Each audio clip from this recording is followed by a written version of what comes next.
You're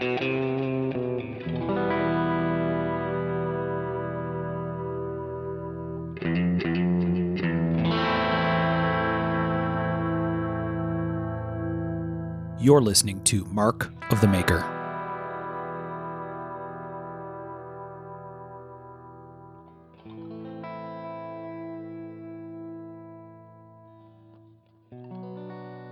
Hey everybody, I'm Mark Steiner and you're listening to Mark of the Maker. And this is episode 47 of the show, which is super weird. We're coming up on 50, which would be interesting. We'll have to figure out what to do.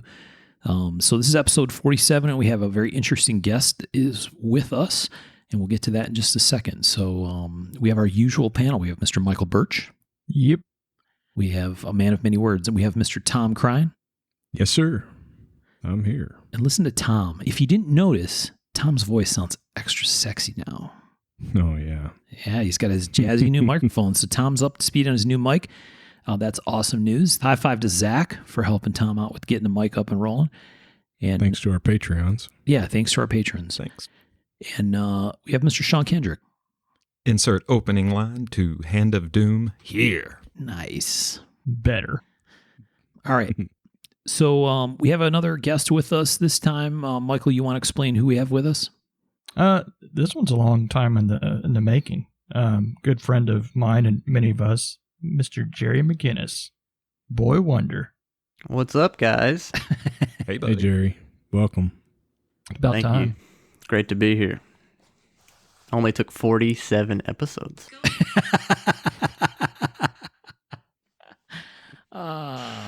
Good things come for those who wait.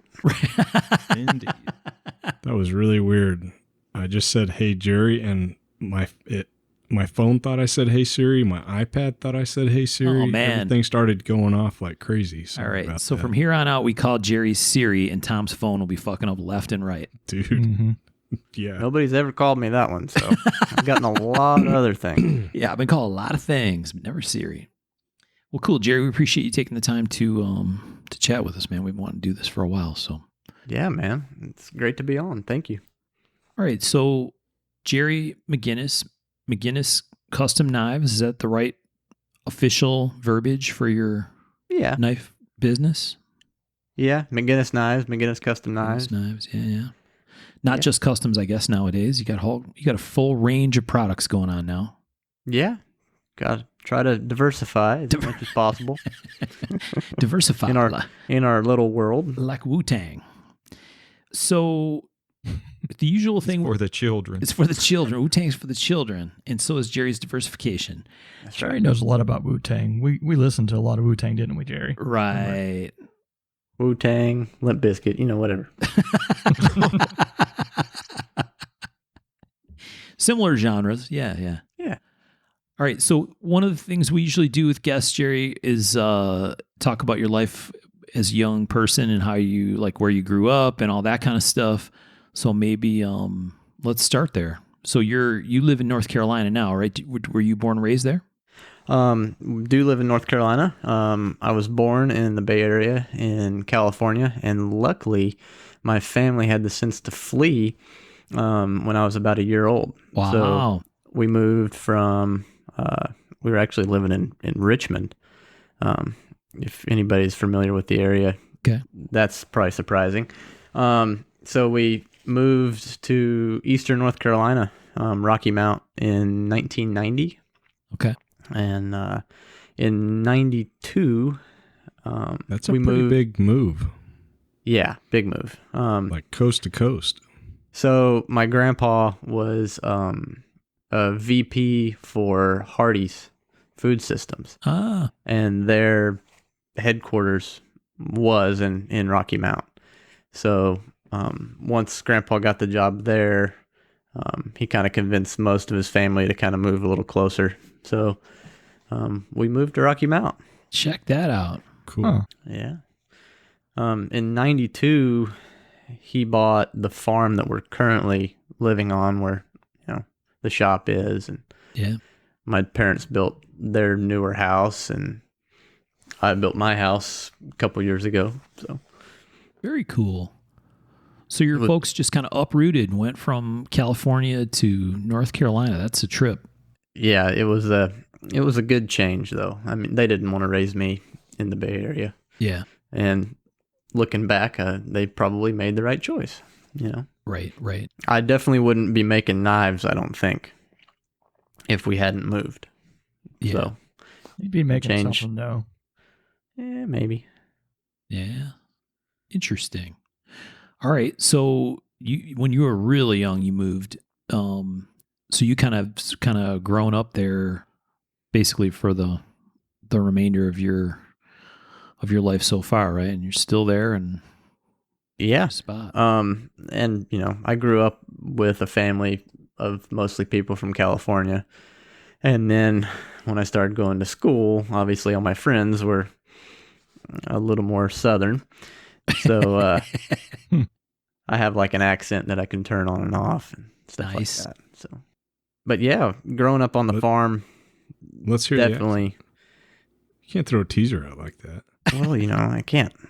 This is my my radio voice. Oh, okay. Sorry. Growing up on the farm definitely shaped what I did later on. I was an only child, so I spent lots of time by myself in the woods, cutting stuff down with a hatchet. I probably had a hatchet when I was like 5. Yeah. Awesome. I don't really have a hatchet anymore. Sorry, Tom. But, What? You don't have one? no, I have like chainsaws. Oh, They're like a I hatchet, got one of but those too. they're fast. It's like a CNC hatchet. See, it's So Jerry's cool. moved on. So, I don't know what to say about that. Tom's deeply offended, and we're only like 2 minutes into the show. sorry, man, triggered you. Sorry. Yeah. Start a hashtag boycott. Hashtag boycott crying knives. Oh no! Wait. Whoa, hey! I don't like hatchets that much. No, there's no need to boycott anything. I take it back. I don't mean boycott. Tree. Hashtag cut down by hand. Yeah. Sorry. Too That's funny. hilarious. Yeah, so in the woods and living on the farm, that's like healthy living, right? That's real deal. Yeah, I used to go, you know, build forts and good, wholesome kid stuff, you know. Build forts and go on walks and hikes by myself and learn every species of tree that was around and, you know, stuff that some kids probably don't get to do today. And, you know, it wasn't that long ago, early Right. 90s. 5 So it's years not like ago. it was forever ago. Right. But it was, I really couldn't ask for a better childhood. It was awesome. Did you, I mean, we all know that you're, or I guess people should know you're very big into hunting and stuff like that. Coming from California, did John or your grandfather, did they hunt at all, or? is So it something my grandpa never really hunted. John being your dad. Yes, Yes. my dad hunted in California along with my uncle Jeff. So they both introduced me to hunting. Probably, I don't know, I probably started dove hunting when I was 9. You know, the traditional opening day dove hunt type deal. Around here they do a pig picking and you go out at noon and you shoot your birds. And I think that first time I went dove hunting, I probably shot like 200 rounds. The dove definitely knew I was there because it was just yellow 20 gauge holes everywhere. Like the epicenter. There I was, just banging away with my 870. So yeah, they hunted in California and they were really excited to hunt once we bought the farm in North Carolina, because you just don't have private land like that. Definitely from, you know, in the Bay Area. Right. You know, you get a little further east and north and there's some private stuff or public BLM land. And that's another drastic change from California. There's a lot of BLM land. But in North Carolina, there's like 1% public land. It's all private. Huh. So and in Missouri, you know, there's a mix. You guys probably have 20-some%. Yeah, I was about to say we have a Public. decent amount of public, which I don't. I don't like to really go to. But it's there. We do yeah. Michigan You as could well. utilize it. I guess I don't know what the percentage is. That's a good question. I'll have to look that up. We have a lot of state forest, national forest. You know what I mean? Yeah, we've got some little ones, but there's a lot of private stuff, landlocked stuff that you just can't get to. Yeah, right. So it's effectively private. But once I started hunting, I probably started deer hunting by myself when I was 11 or so. Killed my first deer on the family farm, and by 15 I was interested in making knives. So I guess that's a good segue into the knife stuff. How did you even get into the knife piece of it? Was it just all through outdoor stuff, like, you know, to use for dressing game and stuff like that, or was there another kind of spark that got you using and being around knives? So yeah, it's ties into the hunting stuff mainly. When I was a kid, like if I was at the dinner table or eating lunch or whatever, I had a Cabela's or a Bass Pro catalog in front of me looking at stuff. Yeah. That's awesome. So I used to look at, you know, buck knives and stuff in there and think, man, you know, I'd love to have a cool knife. And like my uncle gave me a buck 110 probably when I was, it's an older one too. Probably when I was 7 or 8. I still have it. I found it the other day when I was looking through my knife stuff. But yeah, the hunting knives kind of got me into it. And then I was looking through probably like Guns and Ammo or something. And in the back quarter of it where all the advertisements and stuff are, there was some advertisement for a knife kit. And I was like, man, that'd be cool. You know, make your own knife. But as we know now, a knife kit is not making your own knife. You're just putting handles on a knife, right? Right. But to at the time, probably 14-year-old kid that was like, yeah, I want to make a knife. But I was 14. Yeah. And I guess I never really got around to asking my parents if they could order me one or not. But my dad is primarily a landscaper, and he has all kinds of stinking lawnmower blades everywhere. Yeah. Like the hoarder in us wants to keep all of our stuff. So, you know, all these lawnmower blades, even though they've been sharpened 10 times, there's still a stack of them there, you know? Right. So one day I asked him, like, hey, do you think we could like make a knife, or I could make a knife and you help me cut it out with the torch? So we fired up the oxyacetylene torch, and I scribbled I was actually designing knives in Microsoft Paint. Oh, wow. Way back then on my computer. I just thought it was cool. So I designed something kind of like I wanted and traced it on there from a printout, and I cut it out with the oxyacetylene torch.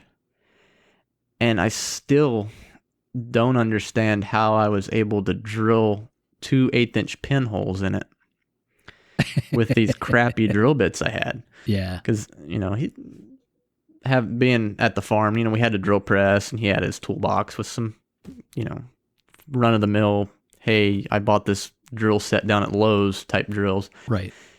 Grabbed an 1/8-incher and somehow managed to get 2 holes in it.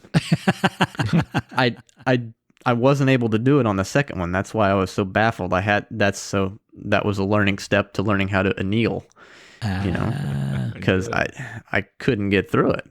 So I went on I don't know if it was Google, but figured out how to anneal. So anyway, guess I should back up.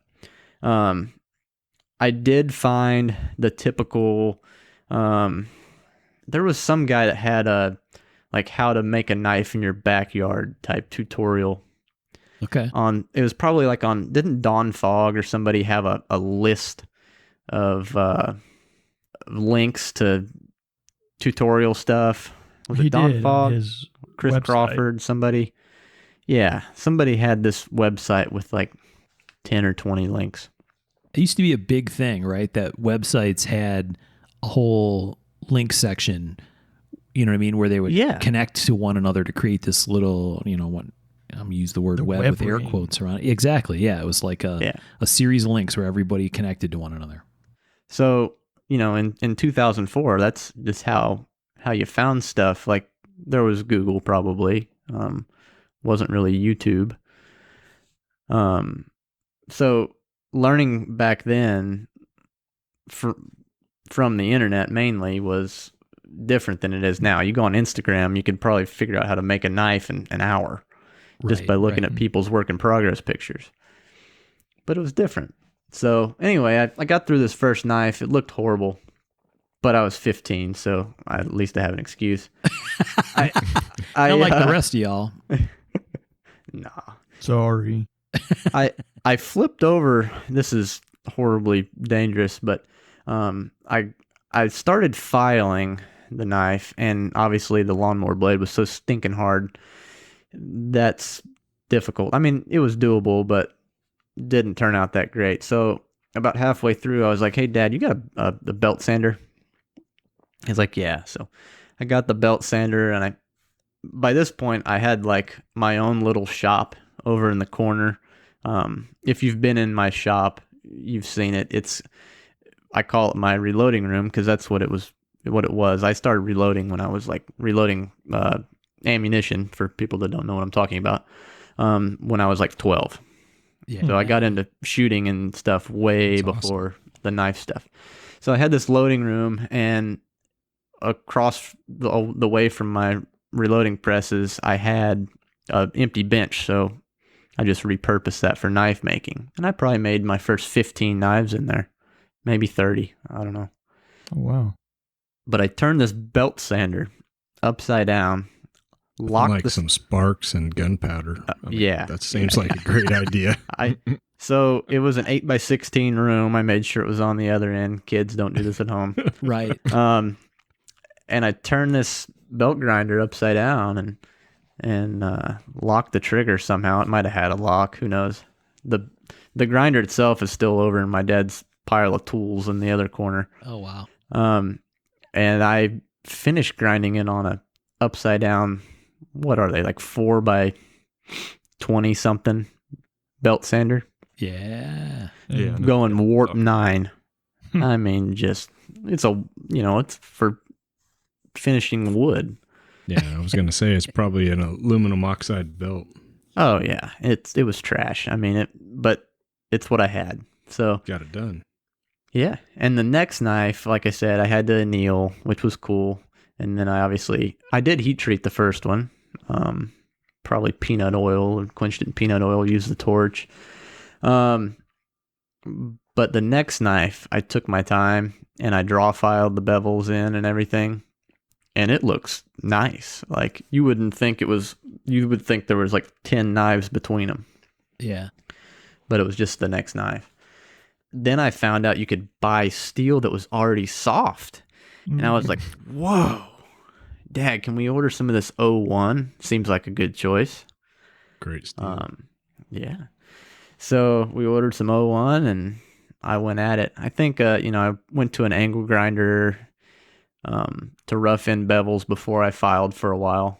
I totally got rid of the belt sander. I thought it was a horrible idea, which probably was. I probably would have ended up mangling my hand or something if I kept using it. Then eventually I got a 1x42, made a couple knives on that, kind of learned how to grind on that. And then I saved up enough money. I sold a couple, and I saved up enough money, and I got a 2x72 Coot made by Norman Coot. And I think he's in Seattle or something. Ordered that. I think it was like $600. It was like, wow, man, I got this awesome grinder. It was pretty cool. Yeah. And I used that until I got a KMG. So check that out. Were you on the forums at all at this point? You had to have had some sort of I joined. Information. So I started making in 2004. I joined the USN in early 2005. And I talked to some people on there. Nobody knew how old I was. And I was on Blade forums, but I never posted on Blade forums that I can recall until after I was, had started making for a while. I still probably only have like 15 posts, but I found out there was a knife maker. I'd already made knives. I hadn't really learned how to grind, but I found out Alan Foltz lived in Greenville, North Carolina, which was only like 25 miles away. So I shot him a message, and we talked back and forth a couple times. He's like, "Hey, man, come down, learn how to grind," and so I did. And we always laugh like, "Hey, here's a kid that just got his driver's license." Going down to see some strange guy he met on the internet, Right. So, my mom Stranger always gets danger. Stranger danger. Chris my Hansen mom shows always up. gets a kick out of that Yeah. part of it. Maybe not a good kick, but all's well that ends well, right? Yeah. So, yeah, that's I went down to Allen's and he kind of showed me how to hollow grind, which was cool. I had been flat grinding mainly up till then on that coot, and then I learned how to hollow grind, and then I learned that I quickly outgrew that coot. I did do my first knife show in 2005. Wow. Dexter Ewing put on a show up in I think it was Halftown, North Carolina, up near Greensboro, Winston-Salem area, and I think it was called Meet Your Maker. Oh, wow. Oh, yeah. I remember that. And I met Julie Hyman from Arizona Custom Knives, All right. Doug Hartsick, Michael McLaurin, NC Blades. That rings a bell. It's Yeah. going back a ways. There's a couple other guys that are still around. But that was a valuable learning experience for me. Like, I was like, wow, people actually want to buy my knives. And obviously by then, people knew how old I was. That was my first show. Dexter, when I signed up for the table, didn't know how old I was. I told him that we would be up Friday after I got done with school. And he thought I was a teacher.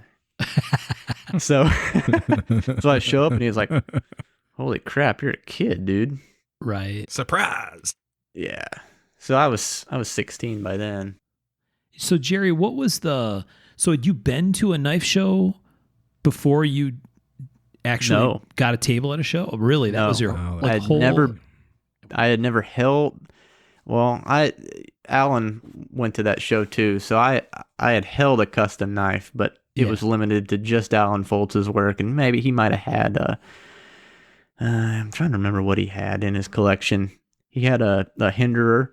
I want to say it was like an Inferno. Okay. Something like that. Pre-XM18 stuff. Yeah. With those cool 3D milled titanium scales. I think it had some inserts. So I had held custom knives just of his, but I'd never been to a show. What was Alan's reaction when you showed up at his place? Like, he knew you were a young guy before you got there? I think he kind of had an idea, but he didn't know that I was 16. Right. But yeah, he took me under his wing and showed me the ropes. I'd go down there on the weekends, like Saturday morning. I'd be borrowing my mom's minivan, going down there and messing around in the shop, and it was helpful because I had my own shop still, so I could learn something there, take it back, and directly implement it after school or something. Yep. During the week. He's helped a lot of people out. I don't think he gets enough credit for that. He has. He does. In fact, I saw a picture the other day. I don't remember who it was, but they posted a picture of them with their first folder design, and I said, "Well, he's down at Alan Foltz." Yeah. Because Alan has a pretty strong design style, and he also has a perfect way of teaching new guys how to draw folders that will work every time. So there is no, hey, let's draw this on a cereal box, put a pin in it. None of that. You can draw a folder start to finish in minutes, and it'll work. Yeah. I'm going to go see Alan. So I spotted that right away. And so he's a great guy, and he's always been there to help new people for sure.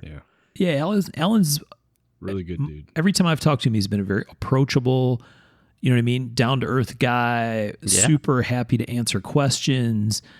Just Just a good dude, right? He's like, whenever you see him, he's the happiest guy on earth, which is great. Yeah. He's fun to be around. So that's kind of where I got my start into hollow grinding, and then he did show me how to make my first liner lock folder. Nice. That was in 2005, pretty early on. So it was thinking back, it's a pretty rapid start. Oh, yeah. Jumping from fixed blades with an angle grinder that fall. And then the next spring, boom, I'm making folders. Wow. So, yeah, it was awesome experience. And it did take me a while to get rolling on folders in my own shop. Understandably, I mean, I didn't have all the stuff, but he had a pretty minimalistic way of constructing a folder. Like, I don't think he had a milling machine either. Oh, wow. Or a surface grinder or any, people just didn't have the giant shops that they do now. Got to build up to it. But yeah, I eventually started making folders in my own shop, and I think by mid to late 2006, I was making my own folders. Somewhere in there, I think I was about 15, late 15. My parents said, "Hey, you're getting ready to get a driver's license. You need to get a job. Right. Like, you have to pay for insurance, gas at the very least. You've got to get a job." And I said, "Well, this knife making thing, it seems like it's taken off. Do you think I can just pursue that, work for myself?" And they said, well, yeah, if that's what you want to do.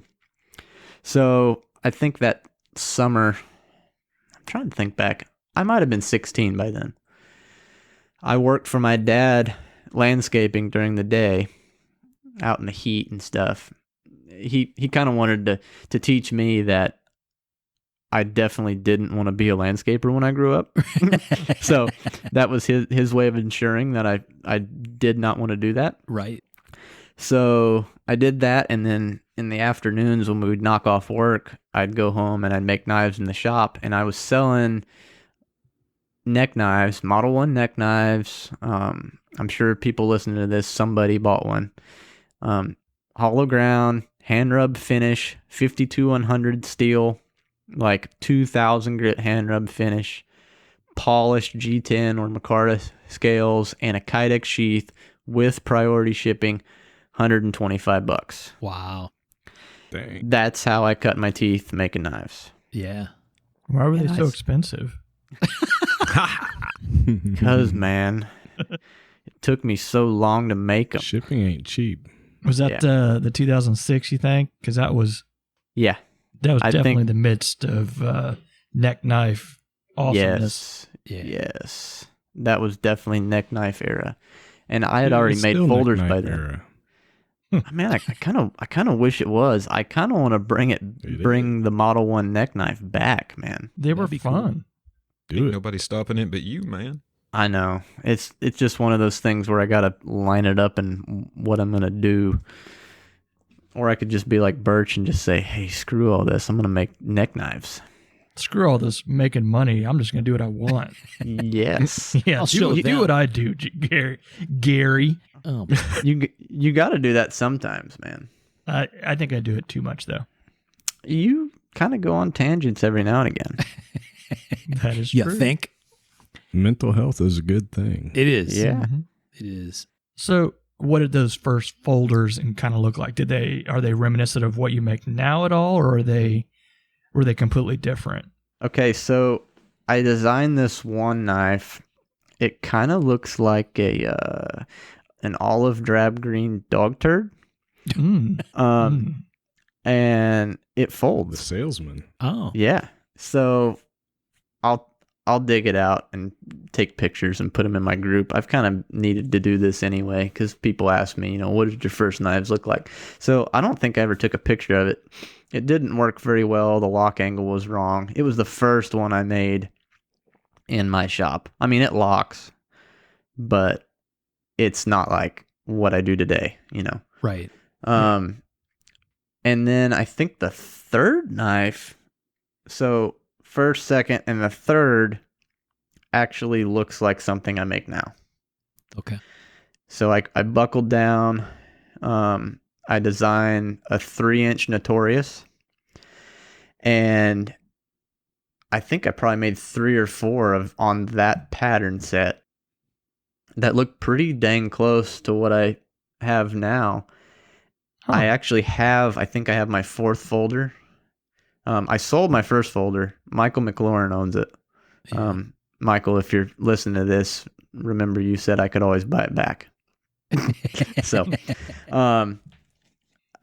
but he has my first folder that I made in Allen Shop. And then by the 4th folder, it's pretty much like you could recognize that I made it. So That's pretty awesome. How did you come about that? I don't know. I just designed something and it flowed, you know. I had been looking at, you know, other makers' knives on USN and stuff, which you get some design influence from people. I've always liked Ken Onion's design style, how everything flows, you know. Mm-hmm. Yeah. So I kind of tried to emulate that a little bit. It didn't really, you know, it doesn't really look like any of his knives, but the same kind of language. Yeah, you can see the idea behind it is similar, but it's just a different knife or different knives altogether. But yeah, I can see that. So I made a 3-inch version of that, and then I made my dad a 4-inch. That knife was tragically lost in the line of duty landscaping somewhere. It tore him up, man. Oh, I think man. he looked for that thing for 4 days. Oh, wow. He either lost it in some bushes or it fell out of his pocket at a Mexican restaurant and somebody took it. Yeah. I also started making better pocket clips. Coincidentally. Yeah. So the 4-inch Notorious that I made him is exactly like the Notoriouses I make today. So that knife was designed in late 2005. Wow. That's So pretty amazing.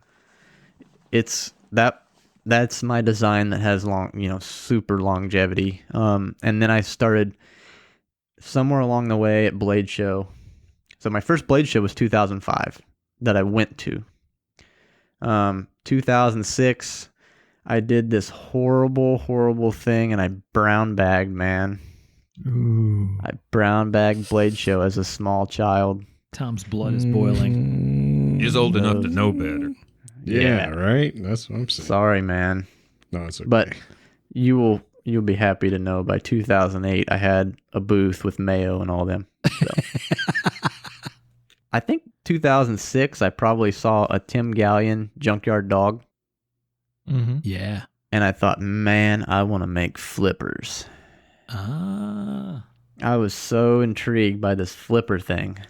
Like, Kit Carson made one or two. He had, the CRKT M16. Yep. Mm-hmm. And I think I have a custom Carson. I think it's a 21 flipper. But this Tim Gallion knife was like, man, this is awesome. Got to have one. Or make one. Eventually, I did get one. I got one of his Pro Series down the line when he started making those. Awesome. But then I went home and I designed the Vicarious, and the flipper stuff just took off from there. Yeah. Figuring out the detent and all that was like, it just consumed me. Mm-hmm. I had to figure out the detent. And I think that kind of is what brought me into the mainstream, as mainstream as custom knife making can be, right? Right. Yeah. So through USN, I met like people like Lee Williams, Matt Kuchara, Tim to a lesser extent. He never really he was working for Kershaw.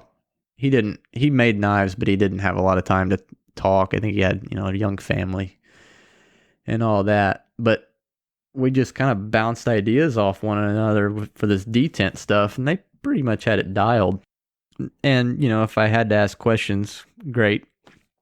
They were there to help. But we kind of got the detent thing dialed in, got it down to a repeatable process where these knives actually worked well. And this was before bearings and all that. Mm-hmm. So that's how the flipper stuff came about. And chances are, if you started collecting around that time frame, you saw that basically all I made were flippers.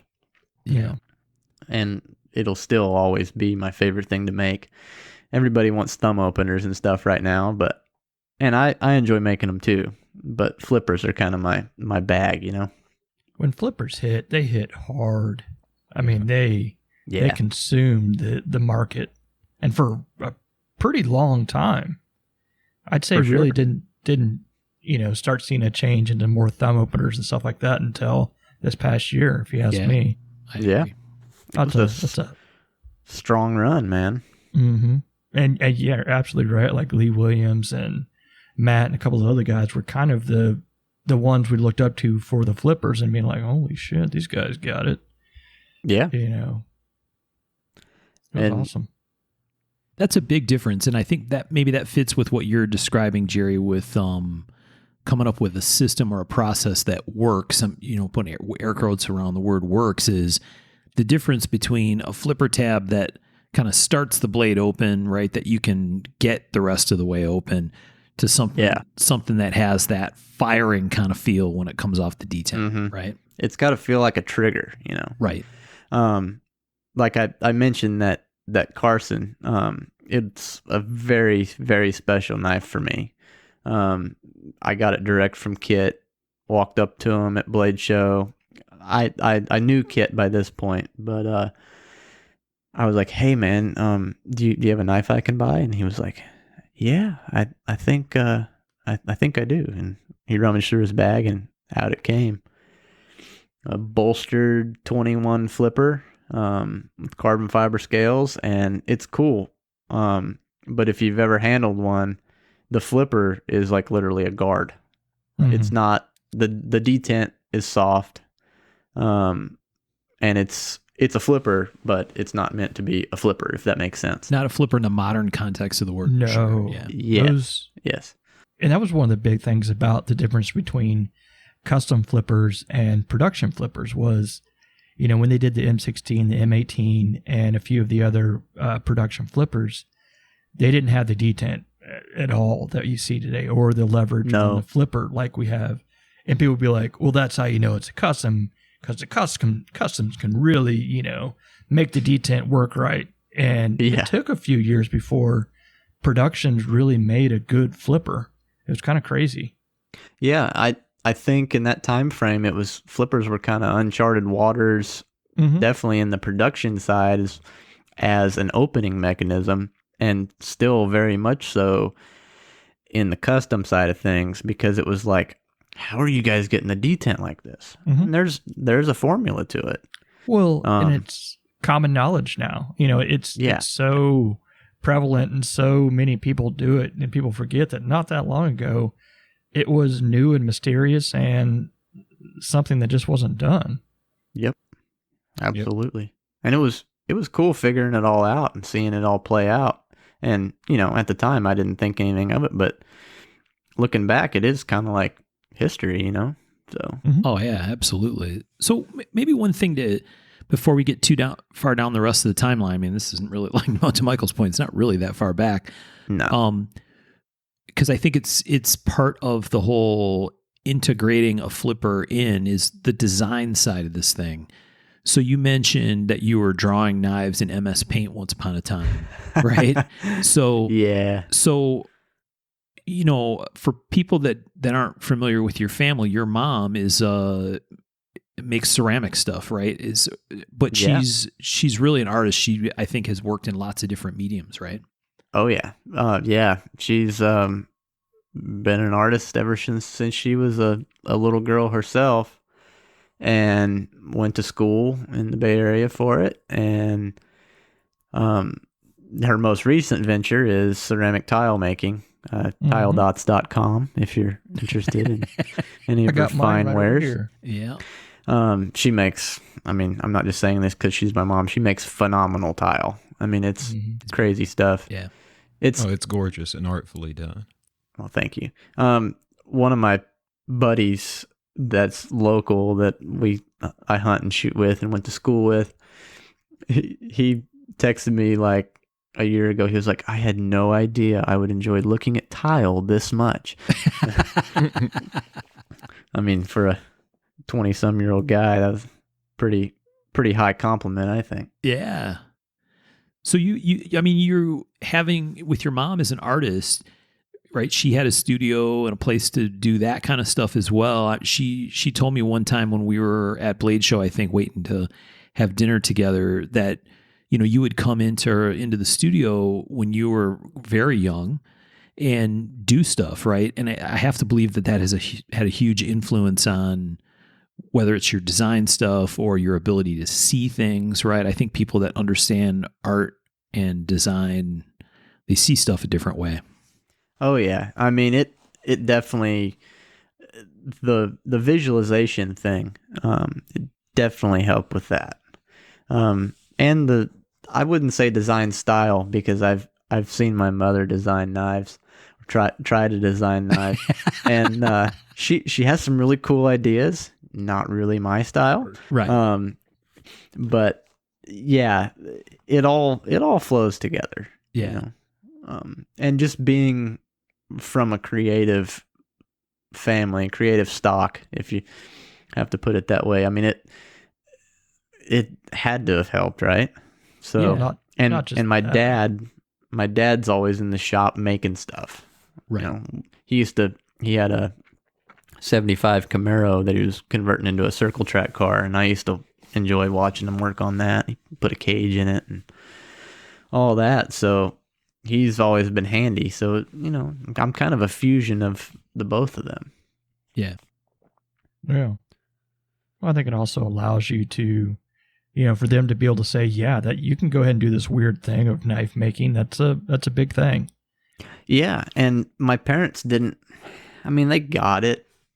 They went to that little show and they saw that people wanted to buy my knives. I think I went home with one knife. I think I brought like 12. Oh, wow. That's pretty So that Only awesome. 12? That was pretty, yeah. I don't know what I was thinking, man. I should have really ramped it up, Right. But that's what I could manage making after school. Take So- that birch. Yeah. They didn't, I mean, they thought it was awesome.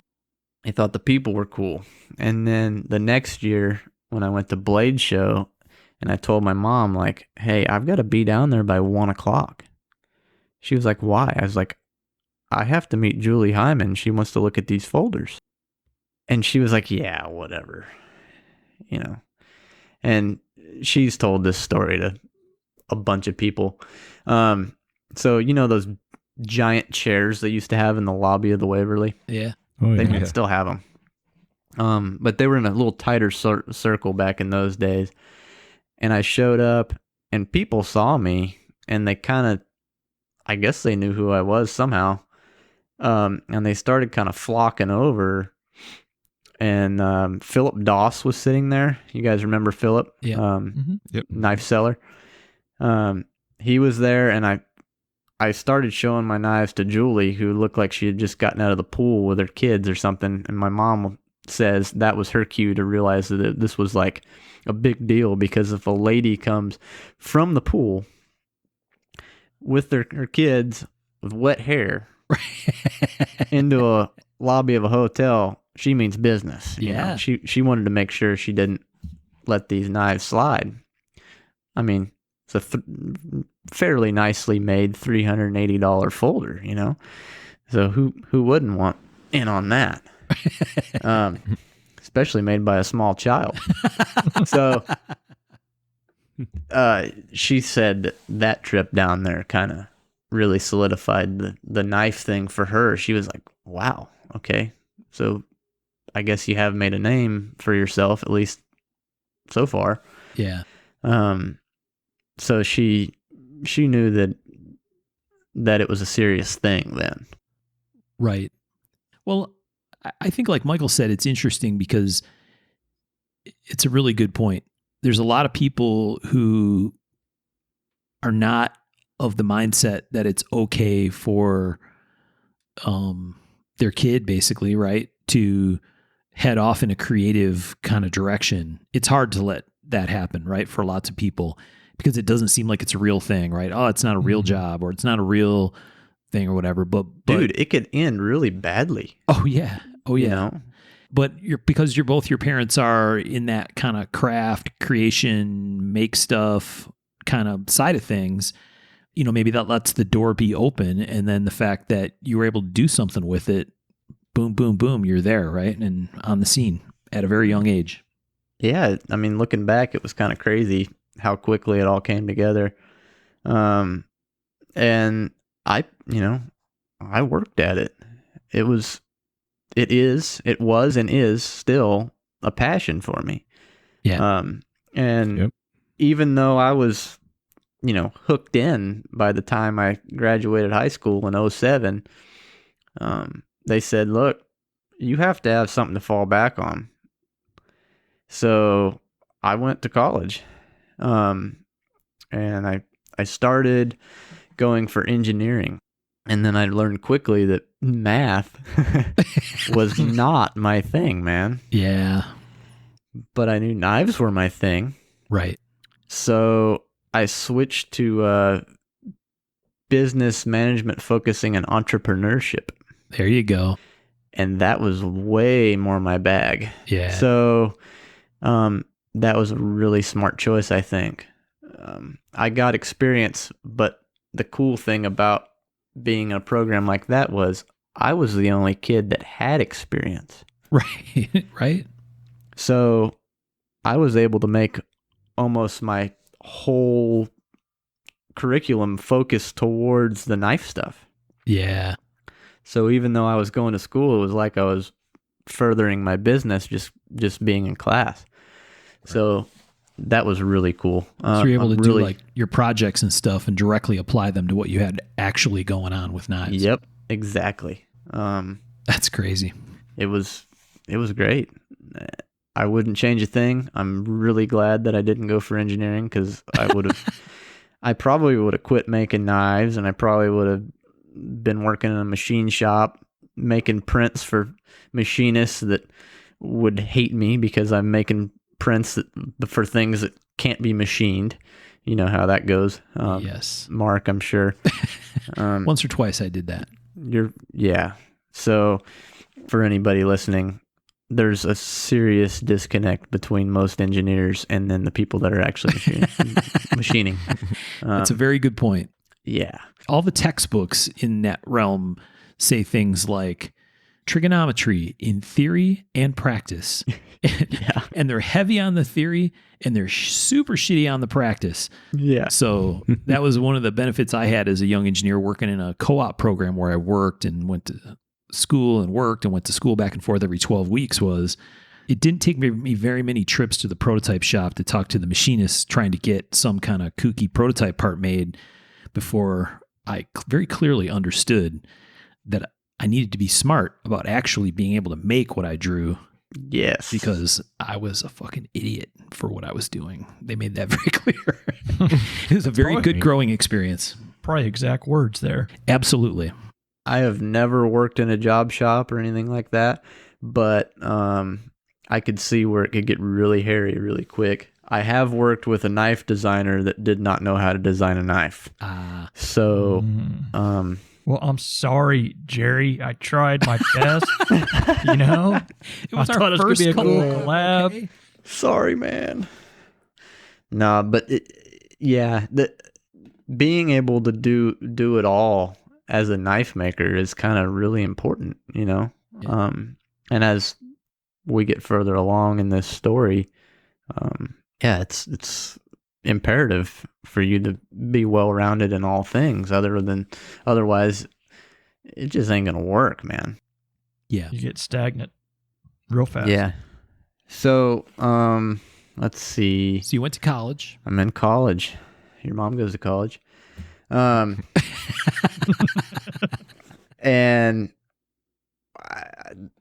it took me a little longer than 4 years. Sorry, mom and dad. It took me 4.5, so it wasn't too bad with the changing of the major and all that. So I kept making knives all the way through college. Did Blade Show religiously every year and other shows. I think I didn't start doing the USN show until I graduated, which is understandable because we had already gone back to school by September. So yeah, it's hard to break away for that. I think I went out there and just hung out for a couple of years before I started doing the USN show. But I was making knives, selling them on the forums, selling them to dealers, selling them to people in Russia. We had that big Russian collector boom in 2009, 2010. Mm-hmm. And it was like, I wasn't taking orders, but I'd take international orders because I felt sorry for people that couldn't make it to shows. Yeah. So I was like, well, if you're international, I'll take an order, which was like exactly opposite of what people do now. It's like, I don't want to ship out of the United States. Sorry, guys. I still do it if I have to, but I was juggling school and work. I would try to schedule my classes so I could quit probably at lunchtime on Wednesday. I would drive home. So NC State is where I went. It was only an hour away from the shop. So I would zip home Wednesday night. I would stay at home Wednesday night, and I'd get up. I'd make knives until about noon, and I'd leave and go do my Thursday night, Friday morning classes, come home, do it again all weekend, go back Sunday night. Wow. And I did that for 4.5 years. Straight hustle. I just had to stick with it, man. That's how, it's the only way I made money. So didn't have a job up in Raleigh or anything, which was good. I could focus on my schoolwork. My parents helped me pay for college, so I could when I was at school, I was doing school stuff. It wasn't having to go, deliver pizzas or God knows what else, Strip. Yeah. So that's probably really healthy, actually, being, obviously an hour away wasn't much of a barrier, but at the same time, it's an hour away. So there was enough of a buffer zone there that I focused on school when I was at school, and I focused on work when I was at home. Yeah. Which worked out great. And somewhere along the way, 2007, I think, I started designing knives for CRKT. And about 2008, I think, I met Ken Onion. So here I am, influenced by Ken Onion, starting. Right. In 2008, I met Ken Onion. Wasn't one of the knives you made for CRKT called Tuition or something like that? Yeah. So the Tuition, right? Yeah, was the Mini Vicarious, and Doug Flagg thought it would be cool to name my first two knives after some school-related stuff because they thought it was hilarious that I was so young, So we had the Tuition and the Summa. So I think I actually started designing for them when I was in high school, and it carried over. So 2008, I meet Ken Onion, and I'm amazed by his work and the intricate details that he could do, because he was like one of the first guys, mainstream guys, to jump off into the CNC world. Yeah. And by this time, I was making knives in batches, breathing grit and all dirty, nasty profile and stuff, and trying to make as many knives as I could for shows. And I thought, man, if I'm 19 and I hurt when I'm done with a weekend in the shop, I'm not going to be able to do this forever the same way. There's just no way. So I had the forethought to try to buy a CNC pretty early on. 2008, I bought my first mill. I bought a Haas mini mill. Wow. Nice. My grandpa helped me purchase it. We actually got it local from a shop. I didn't even know how to turn it on forever. Like, it was a coat rack until 2013. Oh, really? I used it. Yeah, I used it manually a couple times, but so I got this mill and I was really excited, and then I was like, "Wow, how do I use this thing?" Like, Ken told me, like, "Hey, dude, you need to get a mini mill." So I got a mini mill. But what I didn't know is how. Yeah, I didn't know how daunting it would be to learn this thing. Yeah.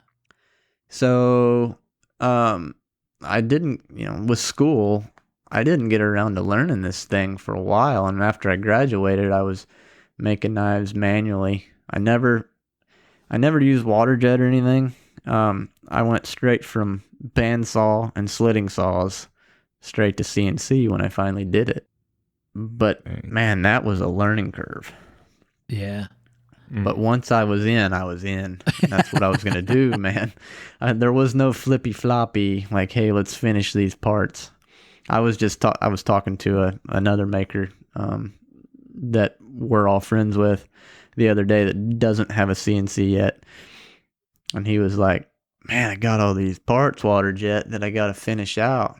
And I sent him a picture of all the stuff I have bandsawed, heat and profiled and heat treated up on top of one of my storage containers for all my CNC parts. And I said, nah, you don't really have to finish them out. You can just stop.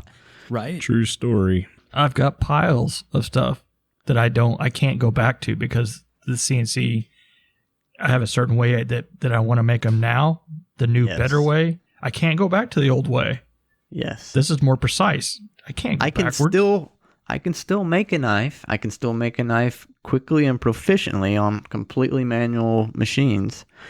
It's just not what I want to do. Mm-hmm. And I knew while I was doing it, like, hey, I love making knives. I love the finished product. Not really a fan of the whole process. I can do it, but I knew that I needed to work towards getting this coat rack actually making parts. So it's going to be kind of a gap in the story, but I was basically like just making knives, like nothing groundbreaking from 2009 until CNC land. I mean, I met all you guys and stuff, but nothing really good happened in my life. Nothing crazy, nothing good. In fact, Sean, I need to rewind. So Sean and I were friends with Richard Snelling, that ran the knife department at Dave Eye's Guns in Raleigh. They had a range and stuff. And I can't remember. Tip of the Blade Show was what it's called. And it was the weekend after Blade Show, I think. Or it was maybe not the weekend after, but it was soon after. Yeah, really close. And that's where Sean and I met. I remember it being hot as fuck. Yeah. So it probably was in August. It just seemed like it was right after Blade Show because we had to start making knives for it. Right. Well, dude, I mean, to me, that's right after. Yeah, it pretty much is. So that's where Sean and I met, and I think that was 2007, right? Sounds proper. Yeah. Yeah. Because that was my first year of college, and it was in Raleigh. So it was handy for me. Yeah. It was cool having a little show. It was a great little show. Dave Eyes super fun. Yeah, Dave Eyes treated us like VIPs, and we got to shoot machine guns, and it was a good time. Oh, man, I mean, it was a little ahead of itself. It was, one of the cool micro shows before we even considered such a thing. That's true. I never really thought of it like that, but yeah, it was. Very, very cool idea, and it kind of what a lot of us are doing these days. Well, yeah, we're not doing not this year, but not 2020. Obviously. Dang it. So when you guys equate it to the micro show stuff, that's like it had a real small attendance and a small number of makers and yeah, what was it? Man? Like 10 makers, maybe 12. Oh, wow. Yeah, it was like so the people that you would immediately recognize were Alan Eleischwitz, Sean Kendrick. Your buddy's name escapes me, Sean. Mike Franklin. Oh yeah. Jones Brothers. The Jones Brothers. And I guess if you could call me as notable, me. And did you say Alan? Yep, Alan. Okay. He was kind of the show headliner, Nice. Yeah, he did get. So, is that where the picture of you shooting yes. a silenced shotgun came from, Sean? Yeah. Okay. That was a cool shotgun too. Was it a shotgun? Yeah. Yeah, dude had that single shot. It was like a New England with a shop-made suppressor on it, man. That thing was fucking banging. Cool. And we got to shoot MP5s. Cool stuff MP5s, like that. They had M4s, real M4s. They had a MP5K and an MP5 SD. Awesome. It was fun, man. Those little dudes are so smooth for full auto. Yeah. Oh, yeah. Like a typewriter, except 16 times faster. And much more hateful. And that definitely, like, on the gun side of things, I've always collected and loved guns. So that really solidified my love for guns and wanting to be in the gun world a little bit myself. Yeah. So in 2008, my story almost took a turn. My dad and I wanted to get our FFL and start manufacturing suppressors when that stuff started taking off. And the ATF was cool with it, but one of our not so nice neighbors was not cool with the rezoning for some reason. And so my story could have taken a big turn then. Yeah. And it didn't, because we got shot down at the zoning meeting. And I was kind of soured on the whole thing, so I said, screw it. Let's just double down on the knives. So that's how I met Sean, and now we're back to CNC land. 2013, from 08 to 13, I'd always had a booth with Tom Mayo, Lee Williams, and Matt Kuchara.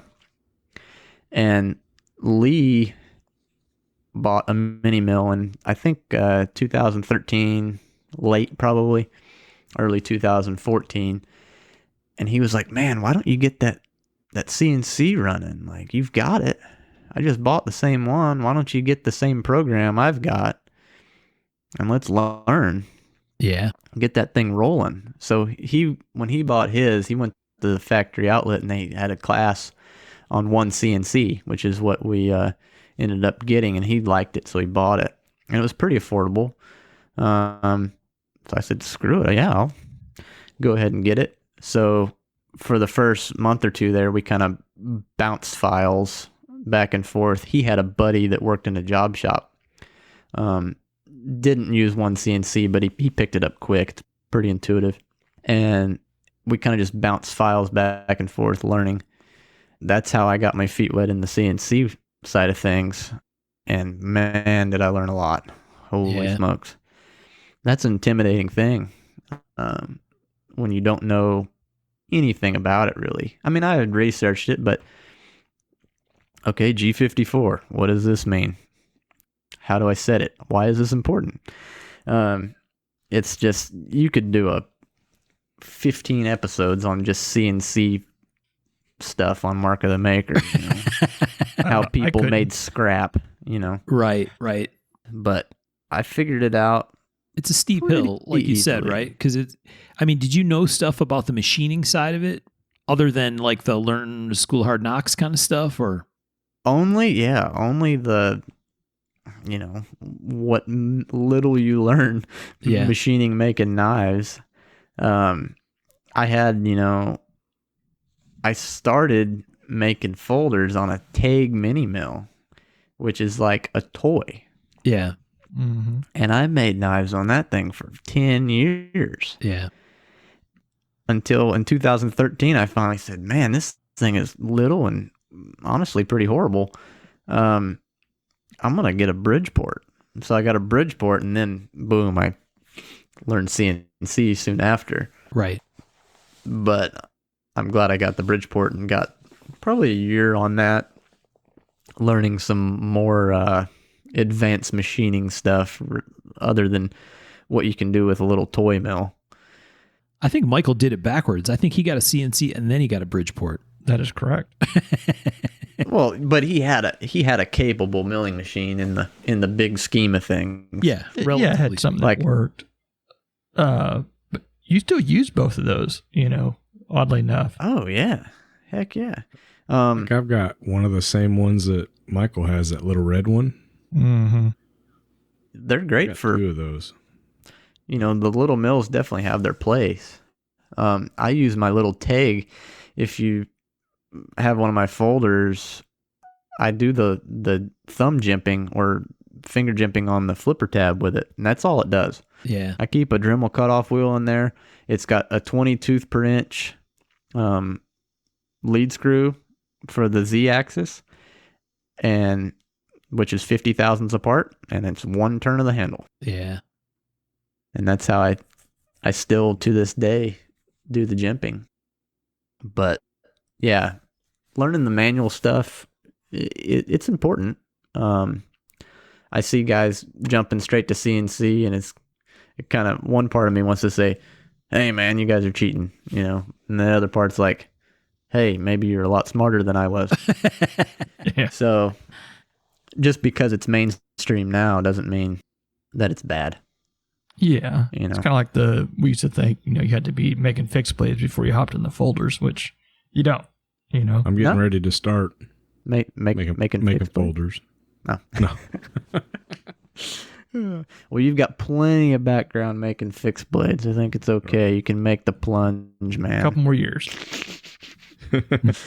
For sure, I think there's probably trade-offs to both, right? I mean, one of the cool parts about going straight to CNC is I think you probably come at it from a little different perspective, because I don't know, any kind of design stuff, right? When you start thinking about how you're going to lay things out, or I want to try to do, make a funny looking inlay, or, some of the kind of cross pattern machining stuff that you guys do. It's almost like if you have too much of the old school in you, it gets hard to think about stuff that's outside the box, right? Outside those confines. Absolutely. So, well, yeah, you don't want to have things in your head thinking, I'm not supposed to be able to do this. Yeah. So for everything that the customer sees as a finished product, there is 10 times the amount of time, thought, and energy that goes into the back end of it.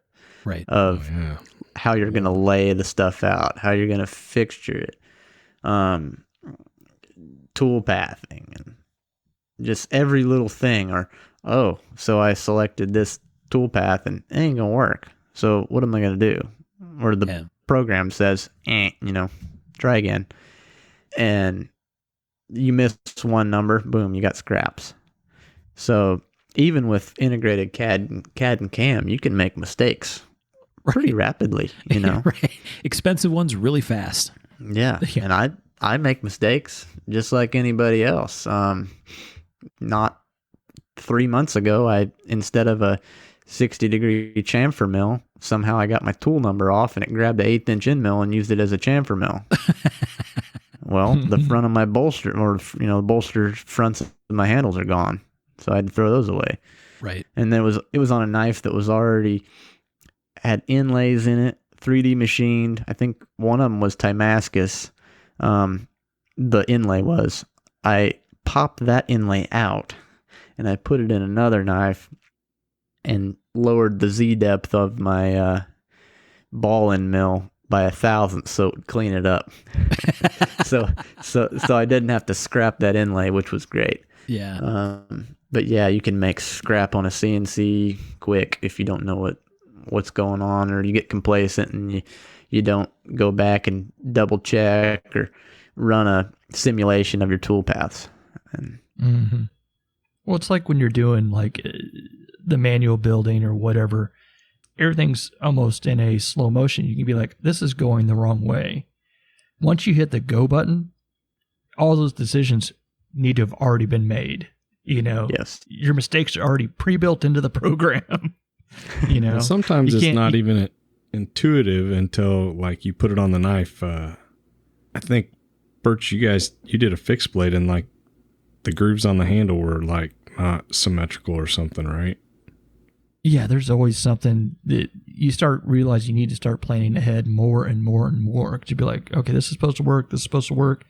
Oh, I didn't think of this aspect of it, which is kind of crazy. When I got far enough along and I got into the 3D surface machining aspect of it, which I still don't know nearly enough about. If I can model it, I can machine the 3D surface, but the modeling part of it's the holdup for me. Yeah. But when you do your left and your right side handles, you got to make sure those tool paths are the same. Yeah. So like my 3D checkering, it's got to line up. And sometimes if I'm doing 2 or 3 handle sets side by side on the same setup, you got to make sure those inner and outer handle halves on the plate stay together, because the checkering's a little different. And people would never know it if I mixed them up, but I know it. Right. So right. I've got to put them in different stacks, and if you scrap up one of those handles, you got to go back and make that handle. Yeah. It's there's so many little things that a customer would never know about, unless you were bored enough to tell them. Right. So the CNC is like a whole nother ball game, bag of tricks you got to learn. And I really enjoy it. You can do intricate things. It definitely takes a lot off of the body. As far as, like I said, I used to bandsaw and profile grind, breathe crap all day, or wear a respirator and your neck hurts all day. And now you can keep everything relatively clean, do all your profiling on the CNC. You don't have a giant mess to clean up at the end of the day. It's all in your chip tray at the bottom, or if you're fancy like Birch, you turn your auger on and out comes the chips into your trash can or whatever. So it definitely was a game changer, and I'm glad I did it, because I plan on being in this when I'm 60, 70 years old. Yeah. I've got a ways to go. You got a minute or two. Yeah. I've only got like 10 more years. If I tell you what, until 60. The eyes for me, that's what the CNC or the CAD does for me.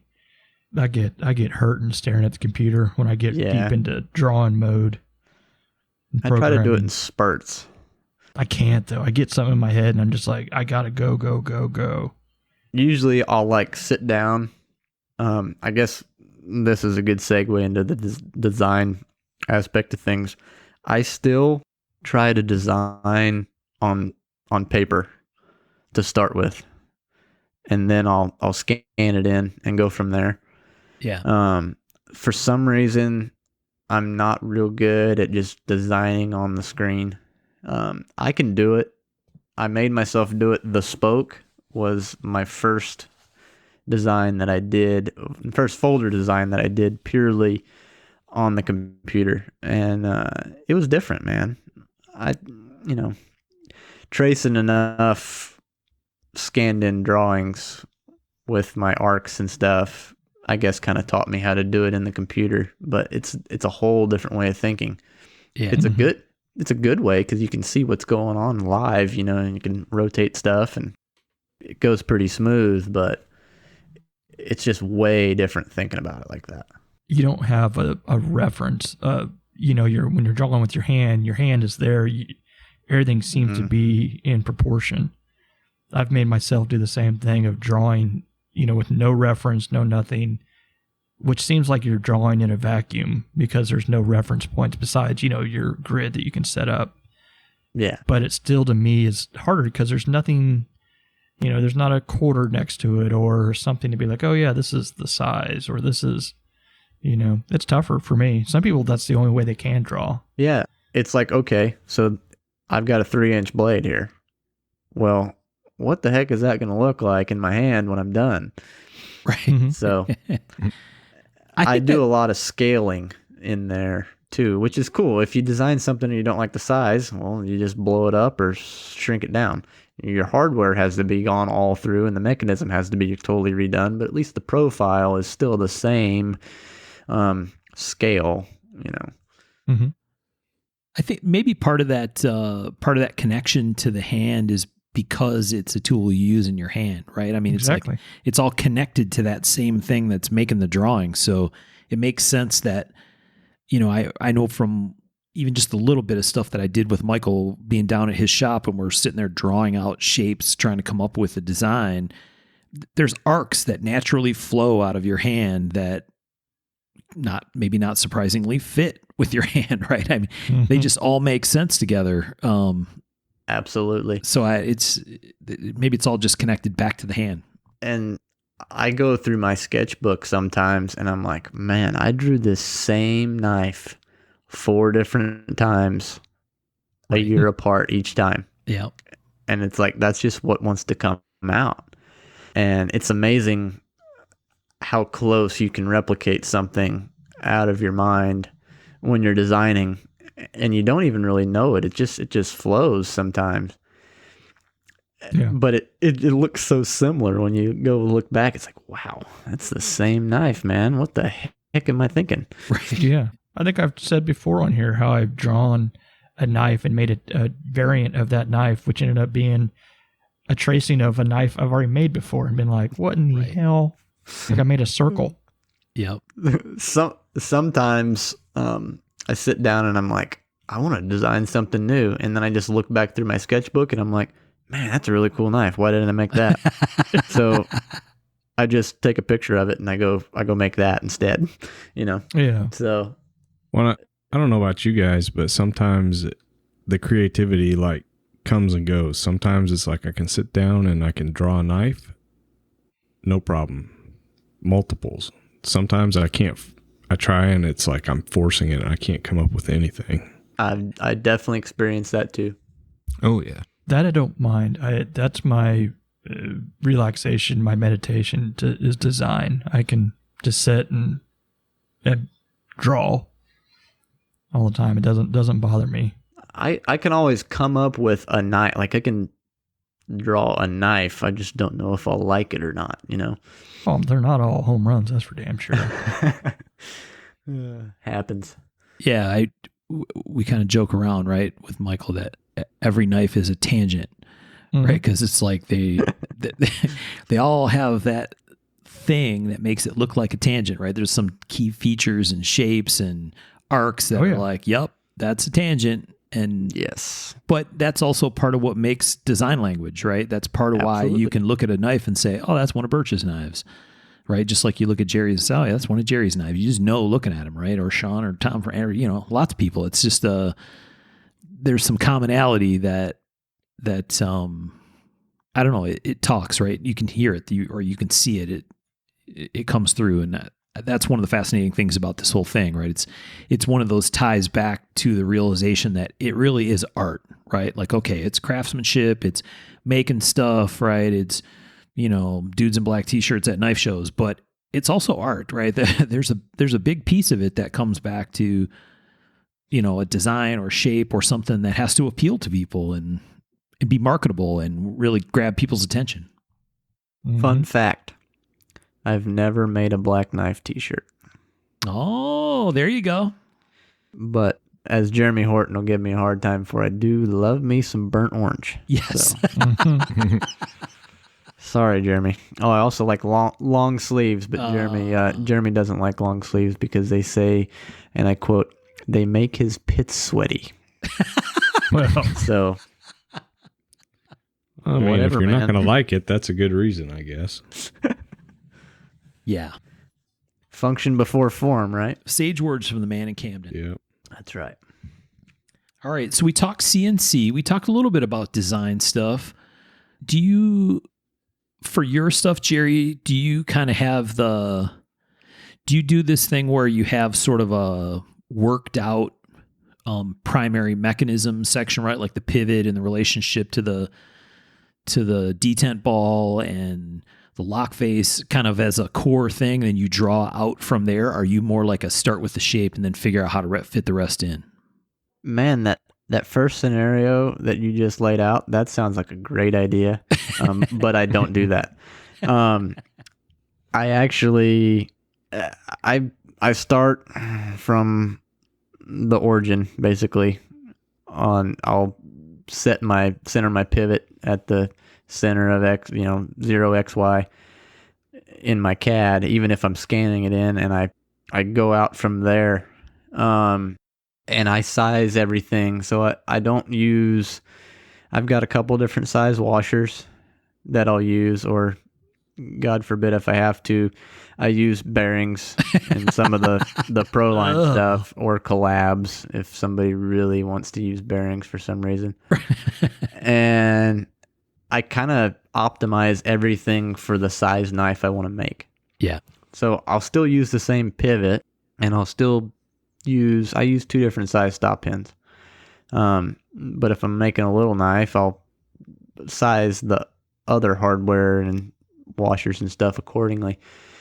I don't like the one size fits all center mechanism that some people do, just because I don't think it's optimized for what you're after. Everything kind of ends up looking and feeling the same to me. Yeah. So I want some differentiation in what I'm putting out. So I kind of try to optimize everything for that particular design. Yeah. It all ends up being similar geometry, but it's just everything's a little different. It would be cool if, one model blade would drop in the other, and I could do that if I wanted to, I guess. It's just not how I started doing it, and that's not how I currently do it. But you've done it enough that no matter what size of knife you're making, this goes here, this goes there. The geometry is pretty rote at this point. You know how it goes. It kind of fits. Oh yeah. It's but you go fall together quickly. Yeah. So, but when you're designing a knife, does a blade come out first, or do you design a blade and then you're like, okay, I have to make a handle to fit this, or are you like, I'm going to make a 2-inch knife today? How do you approach that? I always draw the blade first. Sometimes I have a size in mind. Sometimes I don't. The blade always comes out first. If I say I want to make a 3.5-inch flipper spear point, I'll rough it in, kind of draw the curves how I think they need to look. I'll rotate the blade 175 to 177 degrees, whatever, generally ends up being. And I'll draw a handle around it to make sure it works. And then I'll kind of refine little stuff from there. But it generally, the blade ends up being the same from start to finish. It's not, the blade never really changes. Yeah. Once I set it, But yeah, I know for some makers, the design part, especially of a folder, is daunting. And it is, but if you work out a good system and it works, you don't have to abandon that system. You can stick with it. It's maybe not the same mechanism, but learn from your first design and make it a little better each time. Optimize it. But some people just bounce around. When tactical folders became real popular, I always kind of got a kick out of watching people make patterns and stuff, and it's dude, so the last one worked. Kind of use what you learned there. You don't have to use that push pin, the cereal box. Yeah. But everybody designs a little differently. I kind of, as most people that follow my work know, I kind of got a system of how I design and how I make stuff. I work in batches, and generally, if you see me working on one knife, either I need to clear my head or something's way wrong. Maybe somebody robbed my body or something. I just work more efficiently in batches, and I've just kind of laid out a system, and it works for me. It flows. Yeah, and I think it's important for productivity.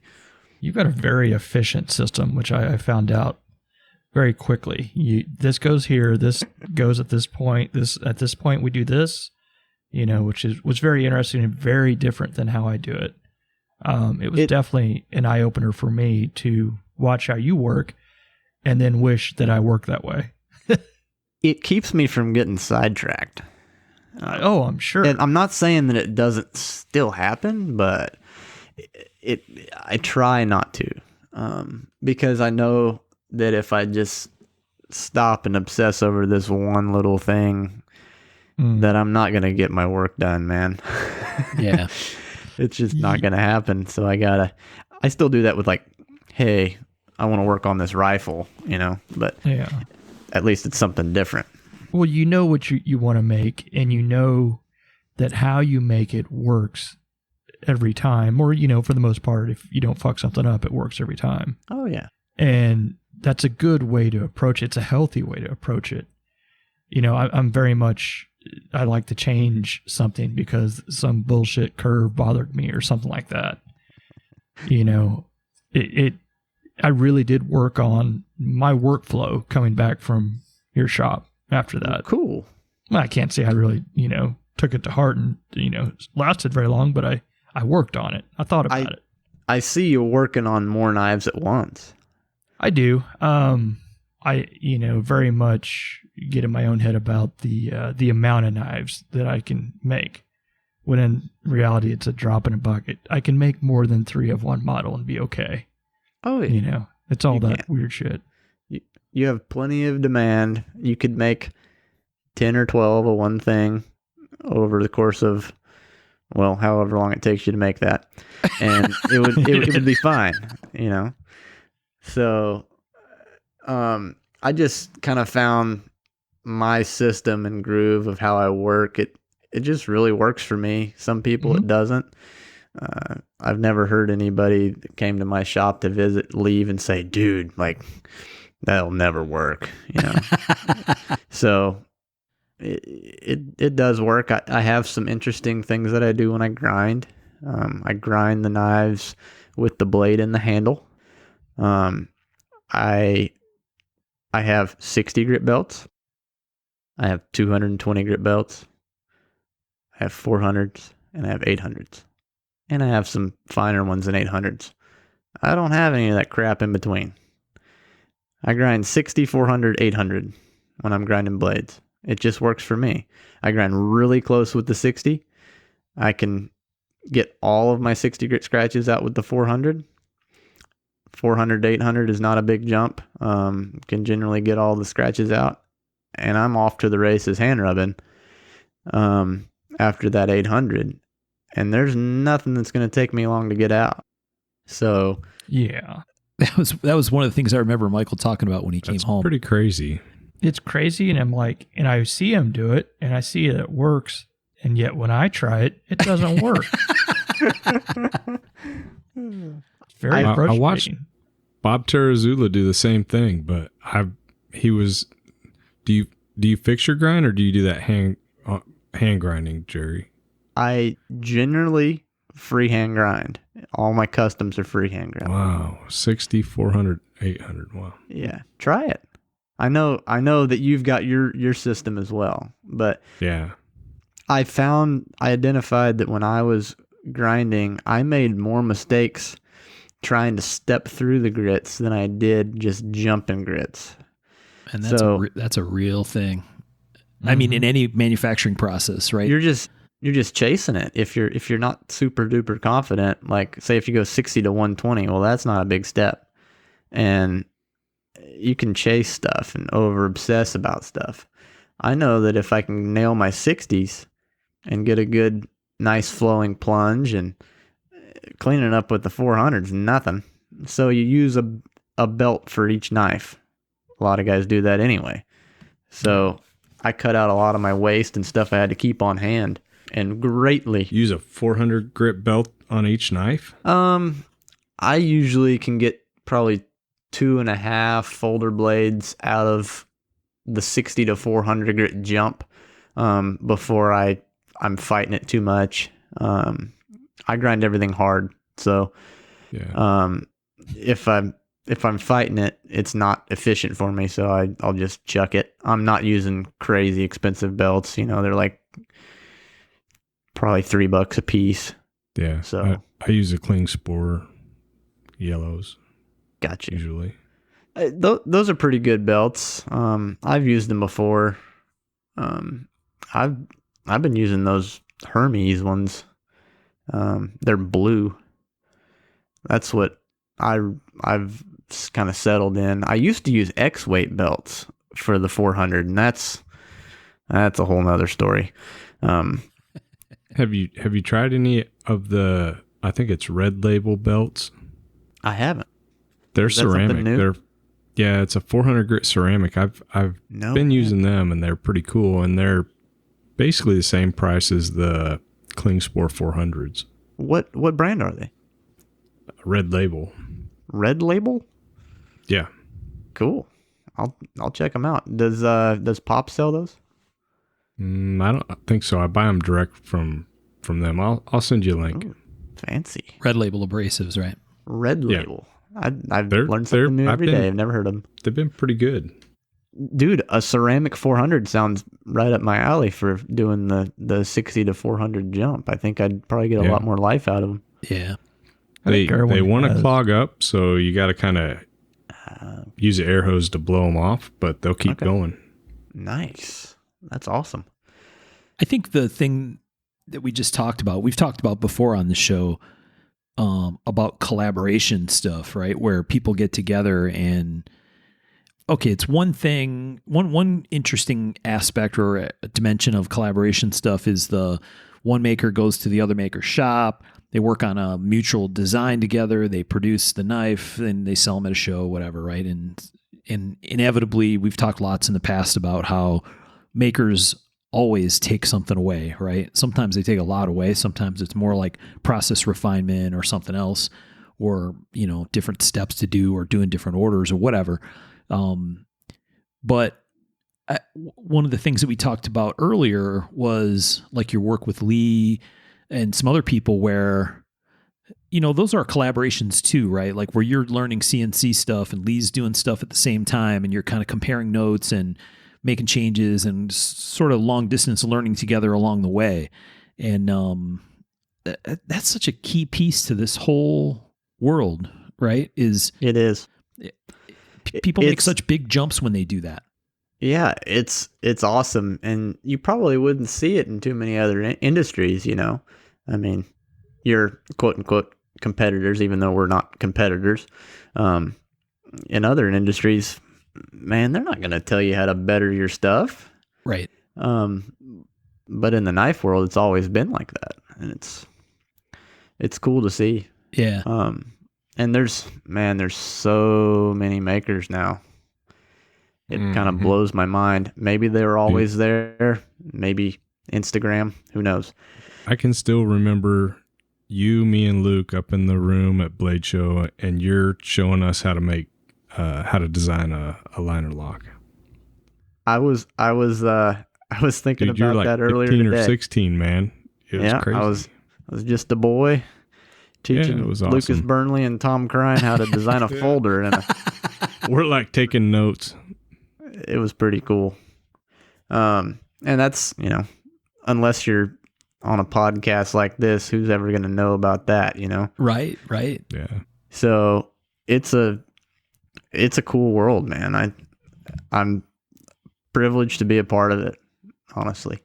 And the customers are awesome as well. I mean, without them, we wouldn't be doing, we might still be making knives, but we sure as heck wouldn't be making a living. Yeah. Mm-hmm. Yeah. Without an awesome customer base. And that's really important. Staying current and up with your customer base is, for most knife makers, it's kind of it's a struggle, but it's kind of a struggle, every day you need to be posting something to your group worked on that. I agree. Or forum. Yeah, even if it's just a picture, hey, here's these knives I ground today. People love it. They want to know what you're working on, what's coming next, and through all different types of media. Even this podcast. So it's being fairly proficient at everything is what a knife maker's job is. You can't suck at one thing and be great at another and come out smelling pretty, It's it's gotta be a fusion of it all. Knife maker's really a jack of all trades sort of thing to me. Yeah. And you can take any one section of what you got to do in the day, and that's, sometimes that's somebody's job at some other company. Right, right. Mm-hmm. There's guys that do that one thing all day. Well, hell, we got to do 50 of those things. It would kind of suck to do the same thing, like one thing all day, every day for I couldn't years. even imagine. That'd be like a lot of suck. Yeah. And I'm kind of unique because other than working for my dad, I've only ever worked for myself making knives. So I guess I'm kind of unique in that way. Yeah, for sure, right? You weren't a guy who, like, I would say the vast majority of knife makers had a day job, maybe even a whole career, right? Or a substantial career doing something else that maybe they went to school for, or, went to trade school for, or whatever, and then had to decide at some point, I got to step away from something that is a sure thing, right? With the real income and maybe benefits and a bunch of other stuff, and step into this kind of unknown. And it is a very interesting twist, right? You didn't have to make that step. I don't know what it's like to go in and punch a clock every day, but I do know what it's like to work 16 hours a day. Right, right. Yeah. Welcome to knife making. I kind of enjoy the 16-hour stuff a little better, I think, even though I haven't done the other. Man, you could probably have all kinds of time for all these other hobbies and stuff, but who knows? Dude, I honestly, I asked my wife, I'm like, what do people that work 8 hours do? I mean, I don't know. What would you do? Yeah. I guess it's been so long since I've been there, because it's like I'm usually in the shop by 5, maybe 6 if I sleep in, and then I work until 6 or 7 every night. And it's like I go home and eat and hang out for a minute and go to bed. I can't do that. I hang out with the children. Yeah, well, nice. I mean, you're at a different spot too, because my kids are pretty much grown up. Oh yeah, as soon as they're grown up, I'm back out here. Tom gets to work with his kids every day, which I don't have any children yet, but pretty awesome. I couldn't even imagine anything better than that. I get to work with my dad sometimes, which is awesome. So in 2015-ish, I was racing motorcycles. My dad and I used to race supermoto pretty heavily up and down the East Coast. And I broke my scaphoid in my wrist. And for those that have never had the privilege of doing that, it takes a long time for it to heal if you don't opt for surgery, because it doesn't get much blood flow. It's like a tiny little stupid little bone in your wrist, but 12 plus weeks. Oh my God, it hurts, man, when you break that thing. I think I was in my cast for I went at 12 weeks and they're like, nope, you got to go again. So I was in my cast for 20 weeks. Wow. Or almost, maybe 18.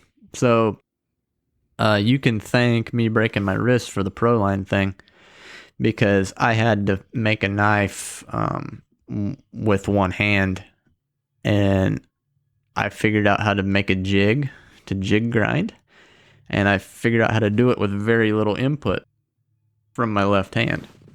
Check that out. So wow. I prototyped the valve, and I made a bunch of them things. It's basically my only way to make money with one hand. So I made those valves with the intention of it being easy to grind on a jig, and I thought, well, we can for sure have these machine ground. So that's how the valve came about, as a Proline model, and we went from there.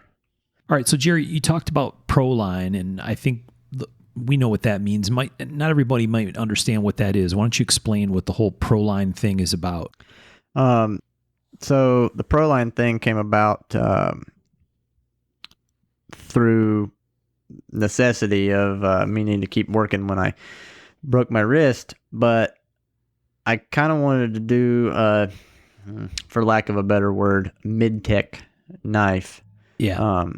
So I kind of like went with professional line, shortened it to pro line, as a way to differentiate a product from my customs.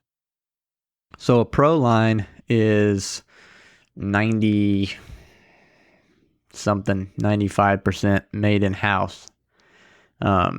We get the blanks, water jet. They're machined in house. The blade grinding, bevel grinding is outsourced, and that's it. I mean, everything's made here. It's not us contracting out, a knife to be made in somebody else's shop. Yeah. It's made right here in Rocky Mount, by myself and my father. So that's how I kind of pulled him into the whole knife side of things.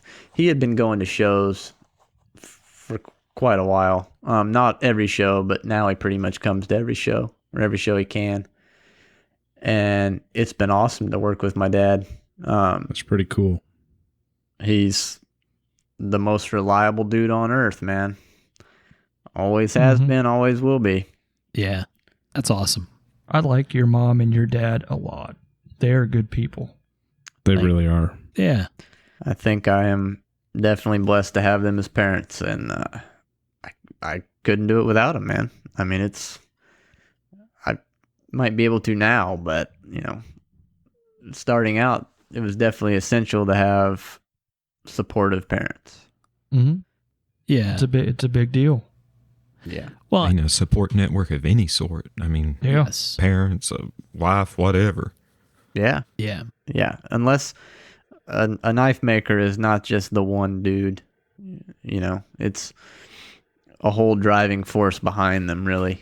And if you ever lose sight of that, you're either single and living completely alone, or you're lying to yourself. Yeah. It's one person can't do it, because somebody has got to be there to take up the slack for the rest of life. Yep. We get so consumed with what we're doing. Mm-hmm. So my dad, recently we did that. We did a pro line run, but it was different than the pro lines. So it was kind of hard to differentiate, one from another. So we made a different logo, put a hand ground pro line on it. Because I taught my dad how to grind blades on a jig. So these last spokes that are all marked hand ground pro line, my father ground those. And he's pretty dang good with that thing, man. Oh yeah. That's pretty cool. You can teach an old dog new tricks. I mean, he's not that old. I think he just turned 56. Yeah. But, he had never ground a knife before.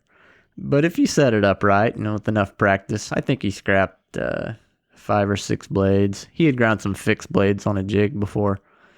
But yeah, bringing him into the shop in that way, that was cool. So we can do a smaller run of knives now. I kind of polled, our friends, and said maybe that's not the best way to make marketing decisions, but they all collect and support our work, so might as well. I said, would you rather buy a knife for the typical price point of the pro line, $500, that there might be 200 of, and the blades are machine ground, or would you like to pay a little more, like $580 for a starting price, and buy a knife that was ground by hand here in the shop? So basically the knife is made here. We farm out the heat treat. That's it. I said, well, of course, we want to buy the limited number knife for $580. And I think people see, pro line, oh, that's a mid-tech. Well, you can call it whatever you want. Yeah. But we put just as much time into making and tuning the mechanism of those things that I do my customs that I make every day. Yep. And they're every bit as good as far as a using knife. I dare say they're more custom than some of the custom knives out there. They very well might be. I think it's an interesting thing to differentiate. And we've talked about this on this show with Michael's stuff before, right? Where he called it his me tech instead of mid tech, right? Like, hey, I'm going to do this myself in house. And instead of farming it out to somebody to basically do that, right? And we talked to Chad, right? Chad does that for lots and lots of folks. Uh-huh. And that was a big thing for a while, right? And I think it's interesting to see you guys doing this thing where, hey, I'm going to actually go do this myself. And it means, having more like productionized process, right? Which probably is a little bit less of a stretch if you do stuff batch form anyway, but still, right? If you're going to set up to make 200 sets of parts, that might look a little different than I'm going to do 10 sets of parts. It's way different. Yeah. It's a whole different thinking process. And I think mid-tech it's such a heavy word nowadays. It carries so much preconceived notion in a lot of people's heads. When you call something, everyone thinks it's something in their head. And no matter how you explain it, I almost think that it comes with a negative connotation these days. It does almost. Yeah, like, for sure. Oh, it's another mid-tech. Yeah. It's like, oh, it's just a mid-tech. Well, okay. I mean, so I loathe to use that word anymore because it's just kind of, and I could hear it when you said, mid-tech-ish. Right. Type of thing. And I see people refer to them as I gave them the Proline name because it is different. We didn't call up somebody and say, hey, we need 200 of these knives. Can you get them done in 3 months? No. Yeah. But people want to categorize. They want to be able to put it in a category. And I think a lot of it has to do with like sales. They want to be able to be like, this is this type of knife, so it should get this amount of money because of such and such. Yeah. I think that's what it all boils down to.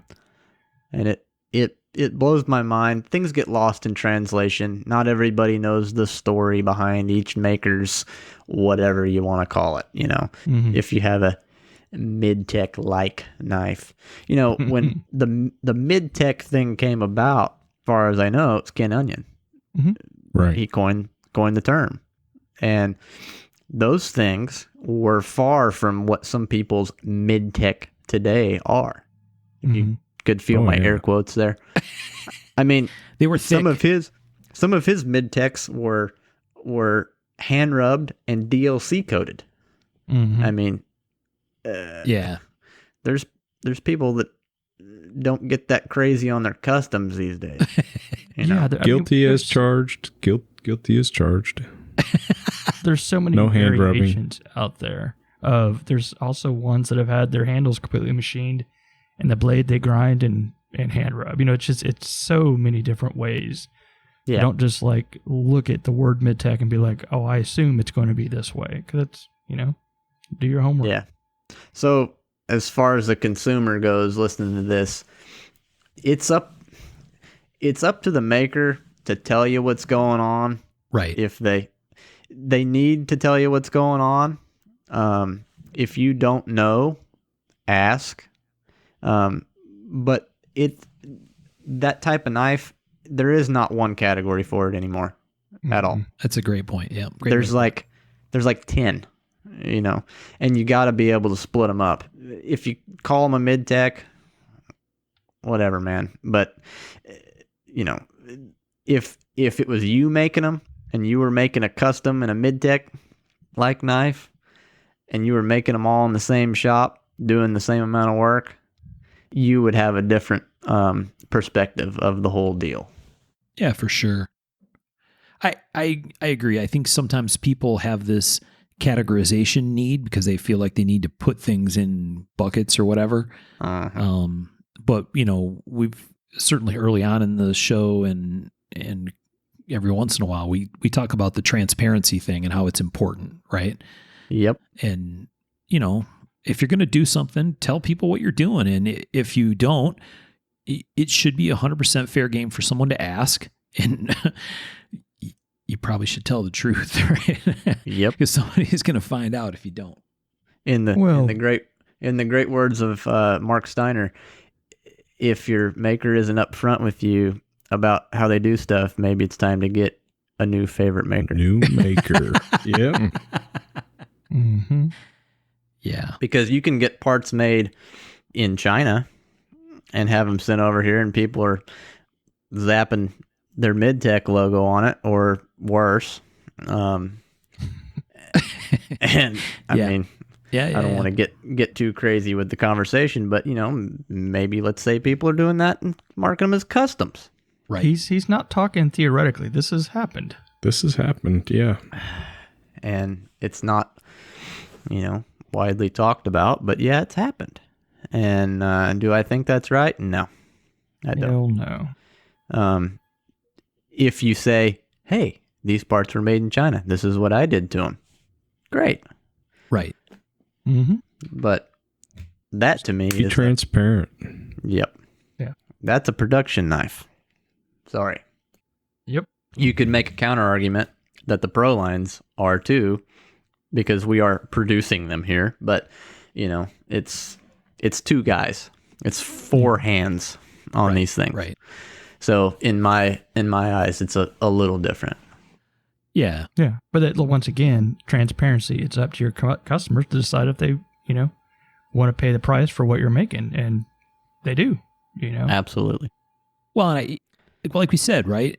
It's a fair question to ask, certainly in today's environment, right? Yes. There was a time probably when that question would have been offensive, but given where we are today in the industry, right, it's a very fair question to ask. And I think, just like we've talked about before, right, it's okay to ask somebody, how do you heat treat the blade? Or maybe not the process piece, but what do you heat treat it to or whatever? That's a fair question. Yeah. That's a real knife maker question. And at the same time, I think it's important for makers to remember, because I know we have lots of makers that listen to the show, that it's a fair question.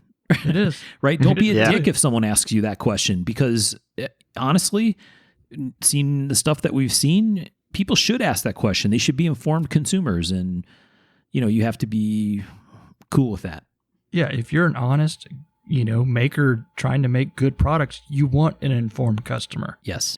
Yeah, that's like they just teed it up for you to tell them how awesome your stuff is and why. Yeah. Mm-hmm. If you don't like talking about your own work, well, right. Yeah, you're in the wrong business. It's kind of easy to spot the guys that aren't doing scrupulous things, Yeah. At least eventually. Yep. You might be able to computer generate a knife drawing, but somebody's going to find out that you can't make them, Oh, boy. People that paid for them. Oh. Hey, now. Deposits? Hey, now. We're getting to the dark side of the episode. Too funny. So, yeah, the Pro line thing, I remember you saying that your dad was doing the grinding on the hand ground Pro lines. That's really cool. What is he using the same kind of jig setup that you were using when you took on the one-handed knife maker moniker for a little while? No, those jigs sucked. Those jigs were basically only good for that knife. This is a way more modular type deal. Birch has one. Yeah. I took an existing non-patented design, and Birch and I both bought some from this maker, and so did I. Okay, they're cool, but the machining is done improperly. And But you're the guy that knows how to hook them up. Yeah, I kind of made my tweaks of what was lacking, and I made like 5 of them. And I'm kind of biased, but they are the jig. I mean, you're going to grind, and they're going to be the same side to side. Mm-hmm. The way that they were made, not so much. Yeah. And trying to call a machinist and tell them that they did something wrong, they don't like to hear that from a knife maker, so I just gave up, and I made it myself. Well, that's like one of the biggest gripes with me with the jig stuff is when I tried to use one or whatever, because I've tried everything under the sun, and it's like I don't like the control that you don't have, because if one side's a little bit off, I know I could see it. I got calipers, I got ways to look at it, but you can't fix it. I mean, you can try to, you're stuck in that. I don't know. I don't like it. The constraints of the jig are very limiting. Yep. And it's kind of like a how do I fix this loop? So you try to fudge it a little this way, and you're still like, well, no, that ain't right. Yeah. Let's just throw this in the trash. Yeah. And that's kind of where I was with that jig, but we're on to bigger and better things now. I've got the jig thing figured out, and my dad picked it up real quick, and you can't really ask for more than that. It's pretty modular. They take me longer to make the stinking jig than it does to make a week's worth of knives, but wow. I think I could get a little better. I could get a little better at it. I think it's because I was like thinking of tweaks while I was machining them. Is why it took so long. It just felt like forever. Yeah. Mm-hmm. Evolving it on the fly. Yeah. There's a lot of little parts that you got to make, and then you got to figure out how to fixture them, and that was a whole nother deal. But it worked great. I could probably make a whole side business making these jigs and selling them, but I also don't want everybody to have them. Because if you can make a good jig, you can teach people how to grind knives. Yeah. I mean, maybe that's selfish of me. All right, so you're still doing custom stuff. You've got this couple variations of the ProLine thing, right? The batch ground and the hand ground stuff. But you've also done some production-ish kind of projects, right? You want to talk a little bit about that? So in the past, from 2007 to 2011, probably, I did some production work with CRKT. Yeah. My dad and I have done some private label ProLine stuff for a couple companies, Silencer Co. and Gunworks, a couple other little places. And most recently, I hooked up with Sanford Owen at Monterey Bay Knives. He owns Carmel Cutlery in Carmel, California. Okay. And they've started, him and Ray Laconico have started a little production knife companies, making knives overseas. They do the QC here in the States. And I've got the MBK sprocket that I designed that they make. And they did a good job. I'm not just saying that because I made it. They're doing a really good job for a small private label knife manufacturer. Yeah. And it blows my mind that you can spec a knife like that and make it affordably, because 20 years ago, no, ain't no way. I mean, that wasn't a thing. Yeah. 10 years ago, it wasn't a thing. Right. So it's just cool to see, and it gets my designs in the hands of people quickly and relatively affordably. I think they're $225, and they're M390 blades, ground really well. They're super sharp out of the box, like pretty much on par with one of my customs. And I just can't even believe it. Every time I pick one up, it's like, man, there's a factory overseas that guys are making these knives, and they're super consistent. I mean, it's not like they're making, 2,000 of them. I think we had 300 of them made. Right. It's crazy. And if somebody's interested in picking them up, MontereyBayKnives.com, I think they probably still have a couple of them. And if you've never handled my work or you're interested in my design style, it's a great way to get your feet wet. There you go. Yeah. For a pretty good deal. I mean, really good deal. I mean, just buying M390 for custom knives to make custom knives is a heck of an investment. I mean, it's like the highest priced steel there is. I don't know how they can do it, man. It doesn't make any sense. Crazy. But Yeah. I'll go with it. It's cool. Right. Yeah, and it's I think there's a whole market emerging just for those types of knives. You know, a customer base that's gotten very large. Yeah, big time. That are buying these types of knives, and I think it's smart to get into it. It's a completely different customer base for the most part than the guys that are collecting our customs. Yeah, I mean completely.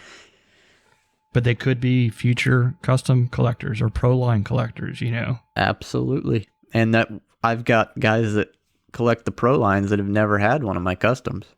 Mm-hmm. And it's cool to see the differentiation in the market and in the collectors. So yeah, I think there's a really interesting multi-path thing there, right? Like you said, it's logical that someone would buy a production version and then maybe a pro line version and then maybe kind of graduate to, okay, I'm going to cut loose some money and buy a custom. But absolutely 100%, there's a bunch of people that, like you said, they stay in those swim lanes and that's their thing, right? And there's no shame in that game. No, they're, you know, because the knives are good. They're very affordable, so you could have a large knife collection for a hell of a lot less than you would have into a custom knife collection of the same size, if that matters, right? If you're about a lot of knives, and man, the quality is really, really, really there. Or if you just need a good knife to use, I mean, yeah. Most of us aren't going to take our customs out and beat the hell out of them. I mean, I'm not. I know guys do, but unless you made it. Yeah. Well, even then I don't. Really? I mean, not my folders and stuff. I don't know. Dude, I don't even have a folder of my own. I'm kind of ashamed to say what I do with my folders on the record because I don't want people doing it. Right. Maybe you shouldn't say it. But just know that if you have to use them, they'll hold up. I mean, right. Yeah. I use mine when I turkey hunt, you know, you show up to your tree that you pick and it's pretty much dark. Sometimes I forget my clippers, you know, and I've got a folder. So then I have a machete that folds. It's been just, there, done that. I mean, they can definitely take a lot more abuse than people think. Yeah. Yep. Not that I advocate that for the average guy. Please do not use your folder. You can cut some stuff though. Yeah. Seems like most people just want to open and close them and not cut anything. Yeah. I just, you know, not all knives are constructed equally. Definitely don't use another maker's knife like that. And then say that I said it was okay. Right. It's not, but I definitely do use and carry my stuff daily and test it. Different materials, new stuff. If we're prototyping a new pro line design, I'll make the prototype and I'll carry that thing for a while before see if any changes need to be made before we make a bunch. And I think that's important because I don't want to release something to the public that hasn't been refined, you know. Right. Mm-hmm. Yep. It's one thing making a fixed blade, you know. Yeah. You know that thing's going to work and it's pretty simple. I still usually any new models I usually make one for myself still though and carry it just I mean, sometimes they don't feel good or you don't like them after you carry them or whatever, you know? Yeah, it's definitely important in all aspects of knife making to make sure that everything's sound before you release them to the customer. I don't make as many fixed blades anymore, but the knives that I do are very purpose built. And I do, if I don't test them immediately myself, I have somebody that'll test them and give me feedback. Yeah. Generally it's me. But I do have a group of guys that I work with that are in the field a lot and they see a lot of meat. So, right. I guess with the collaboration type deal, I should mention this. I met these guys through the YouTube / Instagram machine, the Mountain Project, group of guys from Central Arizona that get together and they hunt all over the world, really, but out west. And I started watching their YouTube stuff, and I followed them on Instagram, and then they started following me, and we kind of started talking about knives, and they were like, well, how can we get some? And I was like, well, folders are kind of hard to shake loose, but if you guys are interested in fixed blades, I can hook you guys up with some fixed blades. Use them. Let me know what you think. And they loved them. So I started making a line of skeletonized hunting knives, like just for backpacking. Corner rounded handles, edges and stuff. And those are really taken off. I get my dad to grind some of those on the jig. We still call them customs. We still bandsaw them out and machine them here in house. And it's kind of a cool user driven type market. It's not the same as not even the same end user as the custom knife world, really. It's a tool first and foremost. Right. And I really enjoy making those. We use them a lot here around the house. I mean, we see a lot of animals, so we get to implement changes pretty quickly if we see something that we want to change on these fixed blades. Yeah, that's very cool, man. I started making a carbon fiber handle for those scalpel blades, like a Havalon type blade, last year for these guys. And the whole package, it's got a titanium boss that the blade clicks in. The whole package weighs like 110 grains. So like a 9mm projectile. That's how much it weighs. Yeah. Not the case or the powder or the primer, just the projectile.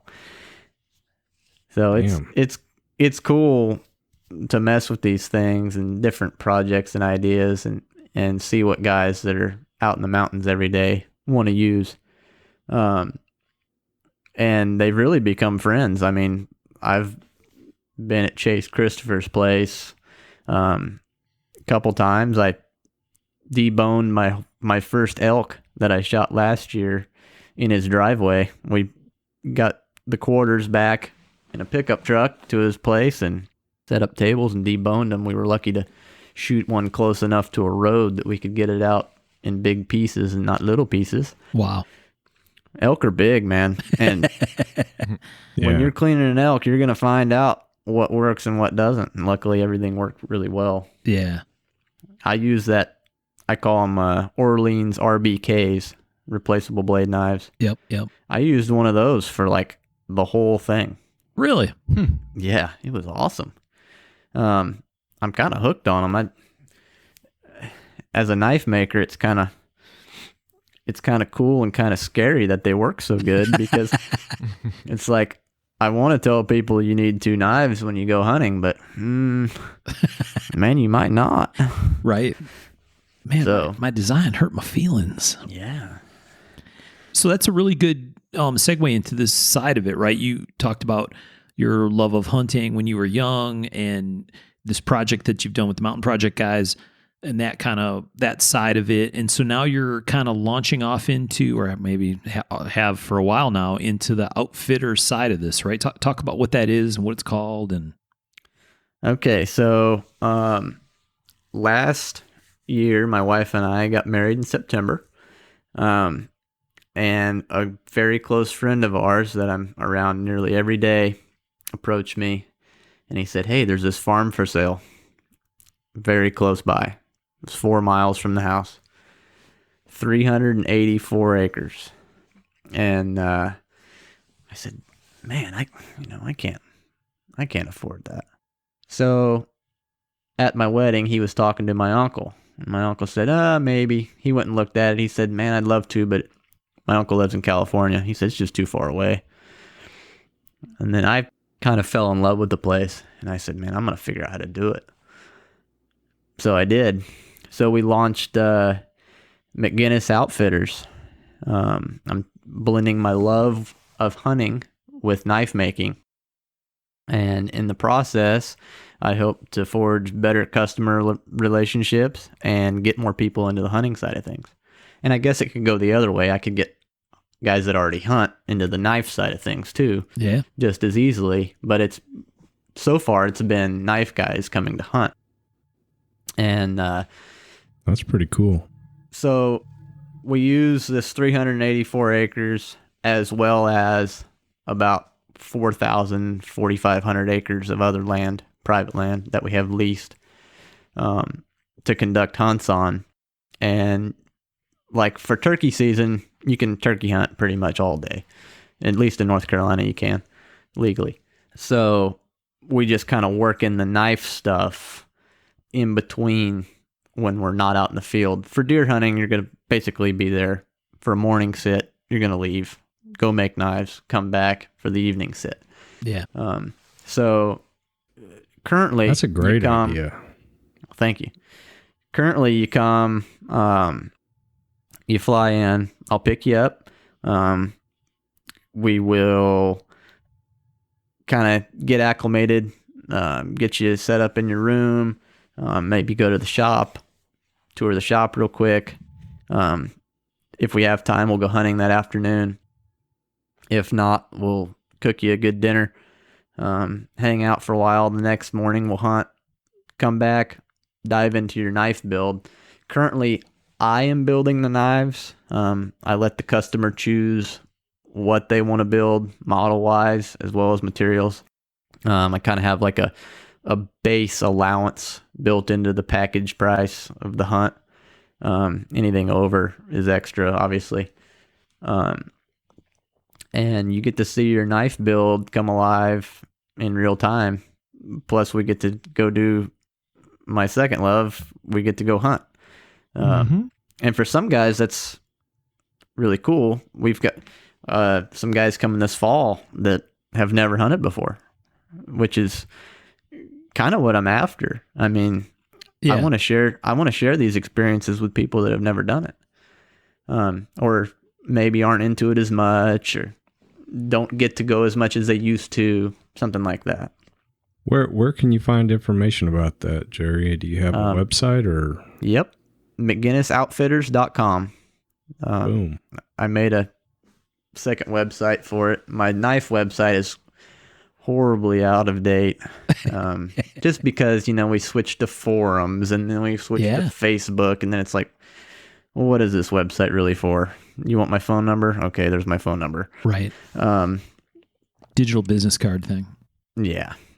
But yeah, man, this hunting thing, it's cool, I think. Yeah. And anybody that's interested, shoot me a message or whatever. We're booked already for turkeys next year. We're completely booked.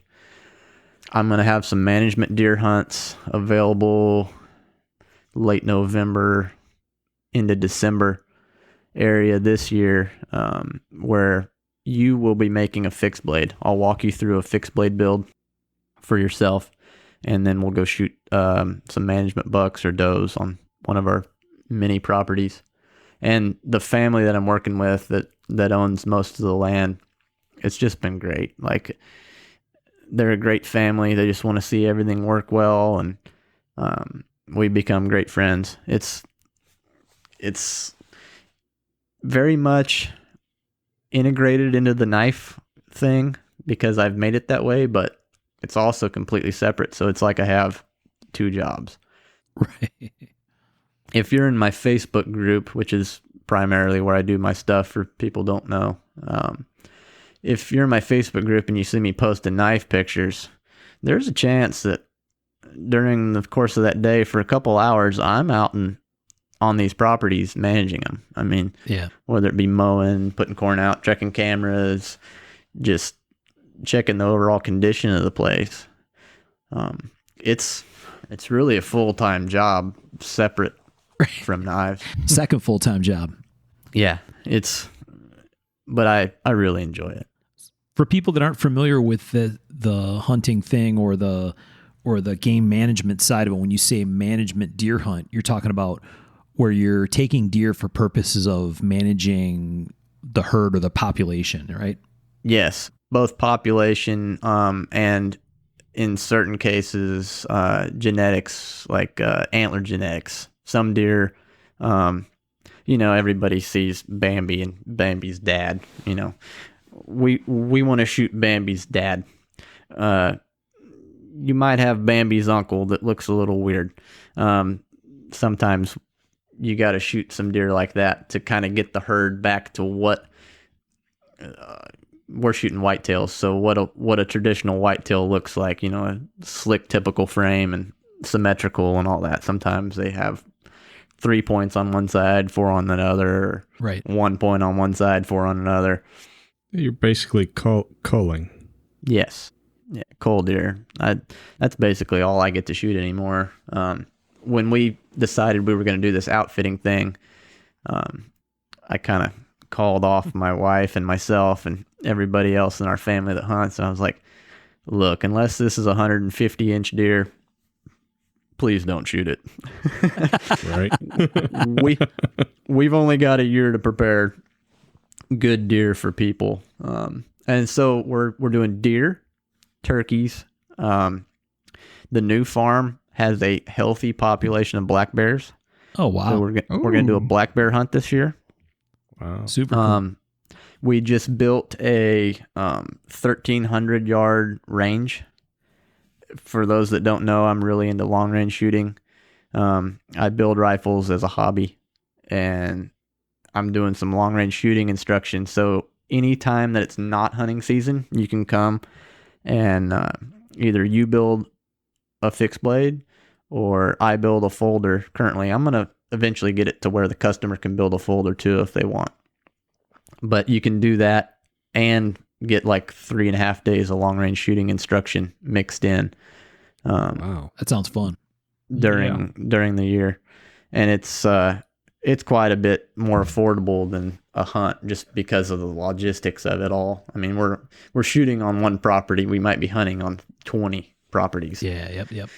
So it's a lot of moving parts.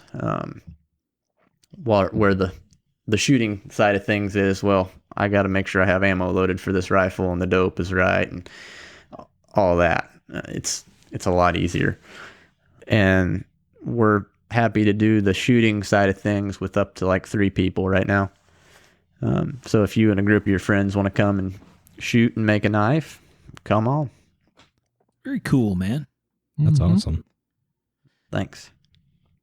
All right. Well, let's we usually ask some fun questions. I think it's fun question time. What do you guys think? Oh yeah. Yeah. All right.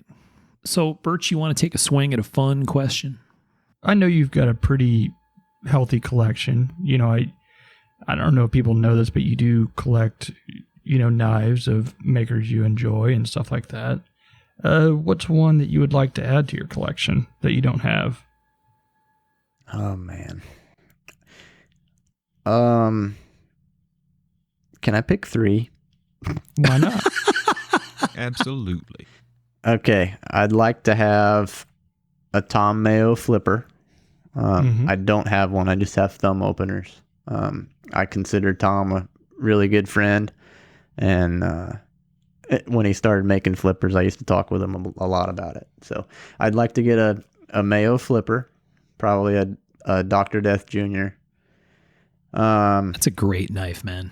Yeah, fact. I would like to turn back time and get a Loveless Hunter, drop point hunter. Yeah. Probably won't ever be able to afford that.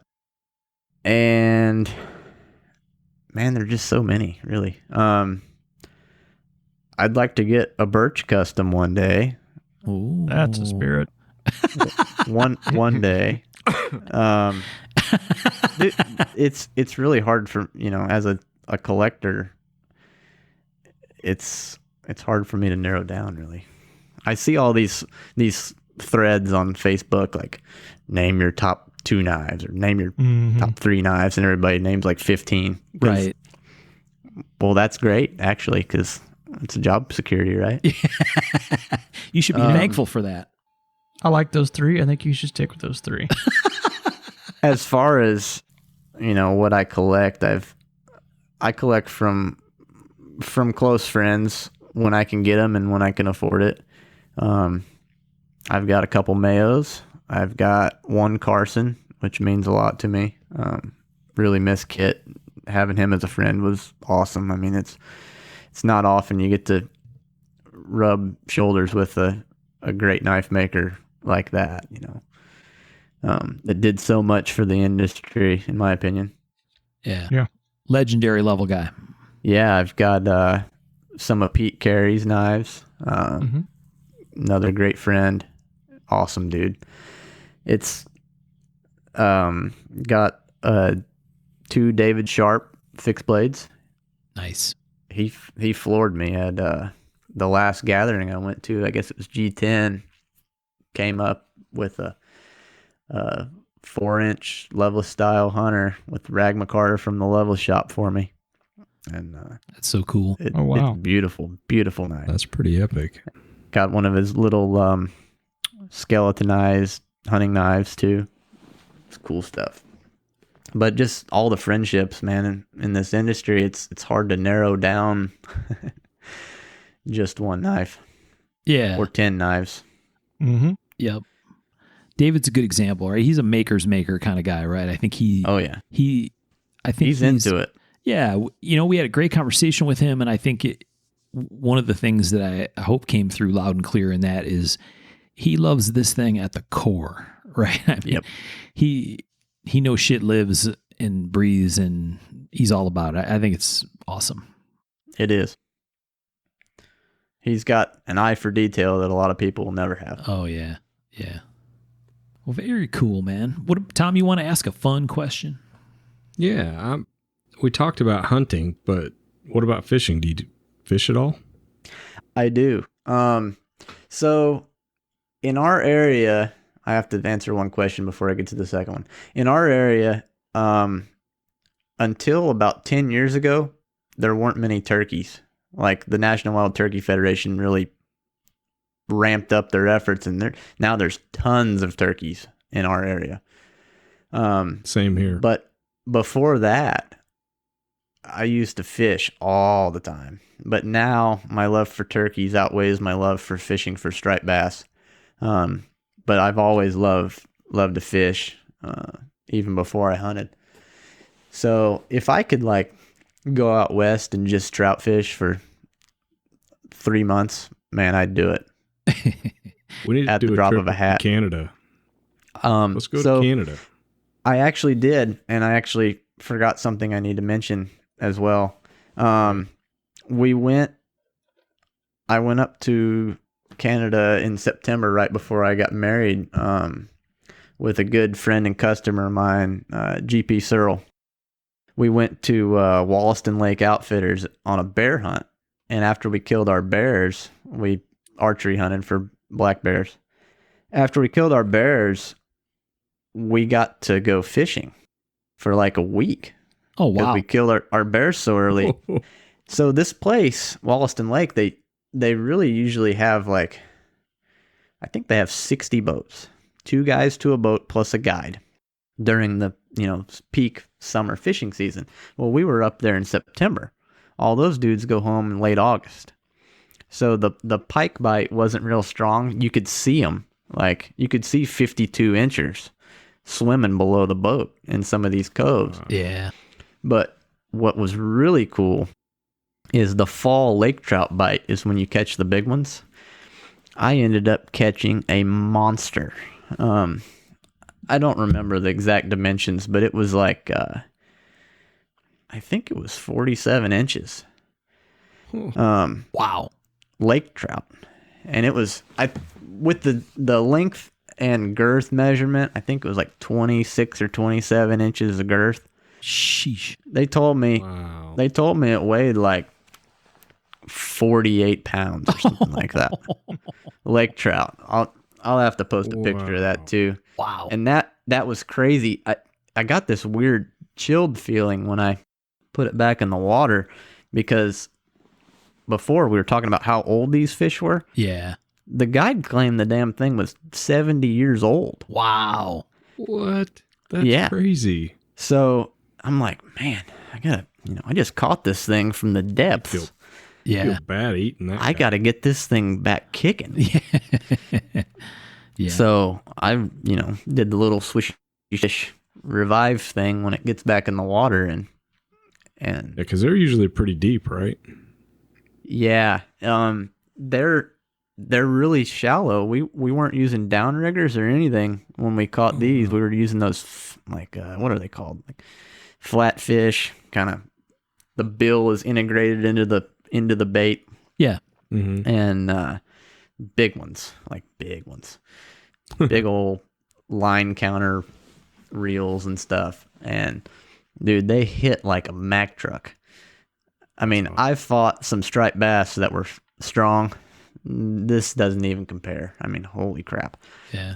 So catch a fish like that was a privilege. Anyway, we were up there. GP is starting a carbon fiber case manufacturing company called Bearhide. And we were up there testing the prototype.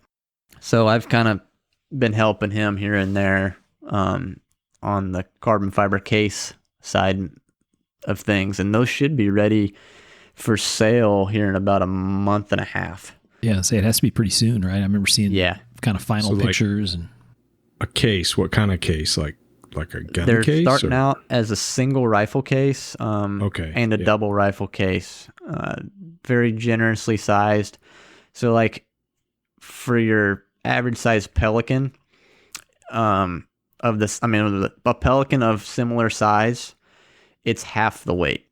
Oh wow! So that's significant. When you're traveling and stuff, and it's got a micro bead type fill in it with a vacuum bladder, so you can reconfigure the way your case is laid out. It's not like peel or pick and pluck foam. It's a remoldable foam in there, and you use a vacuum pump to pull it all out, so everything's locked in. Really cool design. And those should be out next month. So yeah, that's really awesome. looking forward to that. But yeah, as far as fishing, I love to fish, and when you come for a turkey hunt with us, the striped bass are running, and I've got a really cool private hole to take people on a creek. Really unique experience to catch like a 25-inch fish out of a creek. Right. So is that the one you're pretty wild? Your uncle's telling me about, because he still hits that pretty hard, doesn't he? He still fishes a lot. We've both got boats still set up to run the river when it's real low with jets on them. He fishes in the Tar River, which is where this tributary ends up, is the Tar River of the creek that I'm talking about. These fish all run up from the ocean, Mm-hmm. That's real cool. I used to fish every day in high school when it was a struggle to pick whether or not I was going to go make knives or go catch fish. Usually the fish won because they were only going to be there for 2 months. The knife shop was always going to be there. Right. Awesome. Sean, you got a fun question you want to ask? We had a bunch of different ones we've done over the past many episodes. Yeah, I want to know what your favorite creature to hunt is. Oh man, I'm gonna go with turkeys. Yeah, they're the smartest, dumbest bird on earth. Everybody always that doesn't turkey hunt, and they're like, "Oh man, those things are so dumb." Like I just saw a flock of them run across in front of my car. We almost killed them all. They may seem like they don't know what's going on.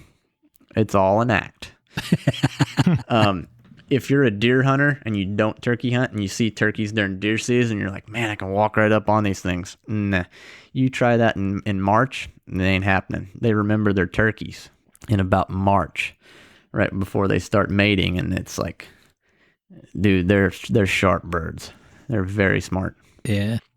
Really good eyesight too. Super. And don't they see in color also? They do.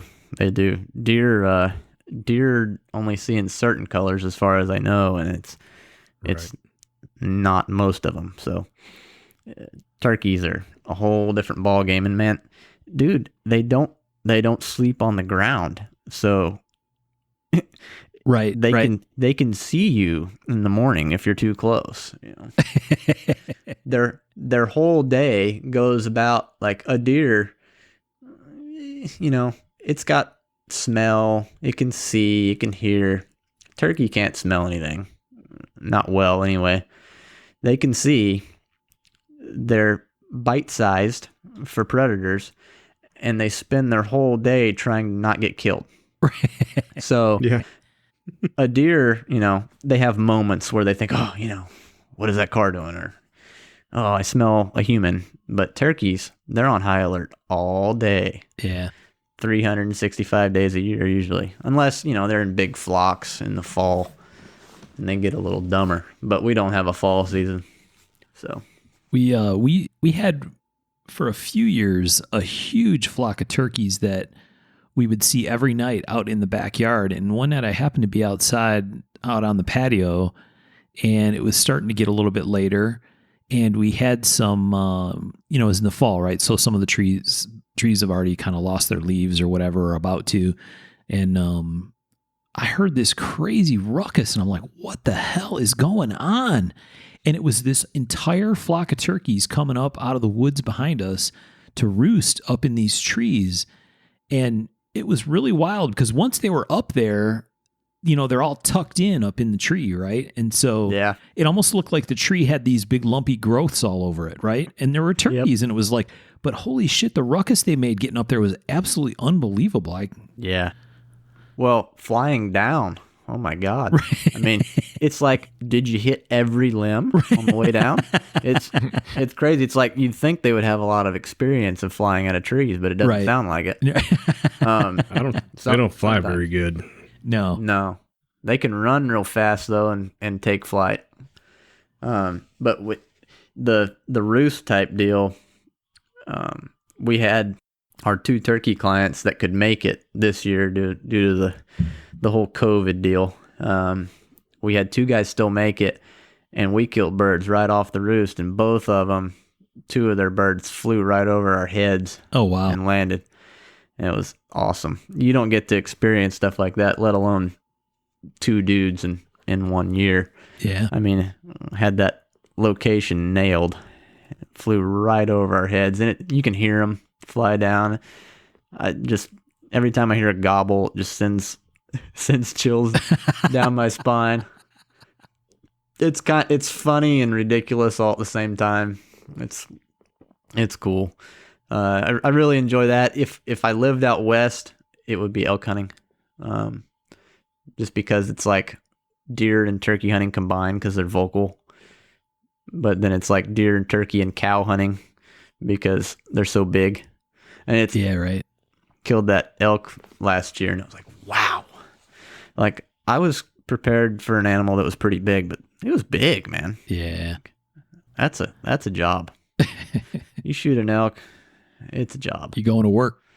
Yeah, for a while. Yeah. Well, very cool, man. We're running kind of long. This has been a very, very cool conversation, Gerry. You guys got anything else you want to ask before we start to wrap this thing up? No, I think we pretty much covered a lot of good stuff. Yeah. Yeah. Dude, we really appreciate you taking the time to chat with us and tell us a little bit about your life and your business and kind of how you got to where you are. We really appreciate it. Thank you, man. It was a pleasure, and I'll be glad to do it anytime on any topic. Anytime, anywhere. Even the taboo stuff. That's the mystery episode. That's the secret episode. Yeah. Yeah. Episode 50's coming up. Yeah, that's right. Knife making taboo. We had a bunch of other stuff to talk about. I think we could have a Gerry McGinnis 2.0 at some time easily. Oh, yeah. So we'll figure out a good time somewhere down the road, maybe after your outfitter stuff has kind of developed a little bit further along. And sorry I talk so much. No, man, that's what you're supposed to do. That's the whole point. There's a timeline, and if you leave anything out, none of it makes sense. I mean, even I forgot stuff and had to go back. That's all right. We do it all the time. Fortunately, also, Gerry, nobody listens to this show. Your mom listens, but nobody else does. Yeah. So nobody's going to notice. So, yeah, great interview. We'll have Gerry back to join us again sometime. We have lots and lots more to talk about motorcycles and all kinds of other stuff. I didn't even get into the No, I know. That's what I mean.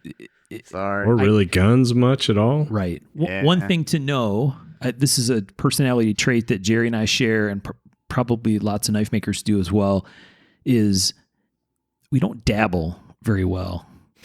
So, we don't dabble very well, and we don't let go of hobbies very well. So that'll be a fun thing we can talk about some more down the road. Absolutely. All right. Well, hey, if you want to participate in the kind of follow-on conversations that we usually have about episodes, please join our Facebook group, Mark of the Maker. I think you're in there, aren't you, Gerry? Or no? I am. Yeah. So, Gerry, if he gets a chance, when you post pictures, if you can share them in there as well, that'd be really cool. People love to hear and see pictures and kind of put two and two together. It's a really good way to show people some of the stuff, right? Especially those early awful knives that you If I can remember what I said I would post pictures about, I will post them. The green turd. Oh, yeah. The green turd. Right. It's coming out. Yep. So join us in the Facebook group. We have some people that follow us on Instagram, so we'll have some stuff there as well. We'll post some pictures, and we'll probably link to some stuff that Gerry's been working on. He's talking about in the Instagram as well. And as always, high five to our Patreon supporters. We mentioned them earlier on. They help us out with some support for the show. Tom got his fancy new mic up and running, so high five, Tom and Zach, for getting that moving. And to our Patreon folks for sticking by us. We took a break for a little while. I think we're kind of almost back in the groove. We're trying really hard to get back on some kind of schedule for you and keep the shows coming, and hopefully topics that you're interested in. I think people are interested in Gerry. It's a good conversation. Oh, yeah. This was good. So. Good interview. If we've mentioned this before, but if you have topical show ideas, like the last one we did, we've gotten lots of really nice feedback about the Doomsday scenario episode. Lots of people seem to get a kick out of that and think it was really fun. We certainly had fun doing it. If you have ideas for episodes like that, we'd love to hear about it. Shoot us a message or a comment or a post in the Facebook group and let us know. And we're always open Except to for those. Billy Cho. Billy Cho's coming next week. Yes. Cool. Yeah. Nice. He has a special thing to deliver to me too. Oh. Ooh. I think we know what that is. We might know what that is. It's awesome. A little boom, boom, boom. A little bit. It might be quiet. Might sound like an. That's might sound like what he's getting. Might sound like a nail gun, maybe once I put the can on it. But a little more 12 gauge nail gun. Plop, plop, plop. Yeah, maybe. Very cool. Awesome. Well, as always, again, thanks, Gerry, for joining us. Thanks to everybody at home, and we'll talk to you next time. Thanks, everyone. Take care, folks. Thanks, all. Thanks for listening, guys.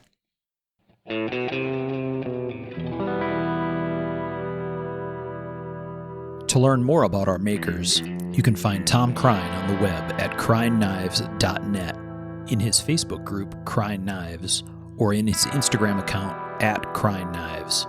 For Michael Birch, check birchtreeblades.com, Facebook group Birch Tree Blade Works, or Michael's Instagram at birchtreeblades. For myself and the Raygun Bead Project, we're on the web at raygundivision.com. We have a Facebook group called Raygun Division, or my personal Instagram at msteiner. For those interested in photos, references from the show, or some discussion about the show itself, you can find us on the web at markofthemaker.com, in a Facebook group called Mark of the Maker, or on our Instagram at Mark of the Maker. Last but not least, the ultra cool and haunting background music we use for the show is a piece called Noir Guitar by Stevie's Amp Shack, found at the Free Music Archive and licensed under Creative Commons CC BY 4.0. Thanks for listening.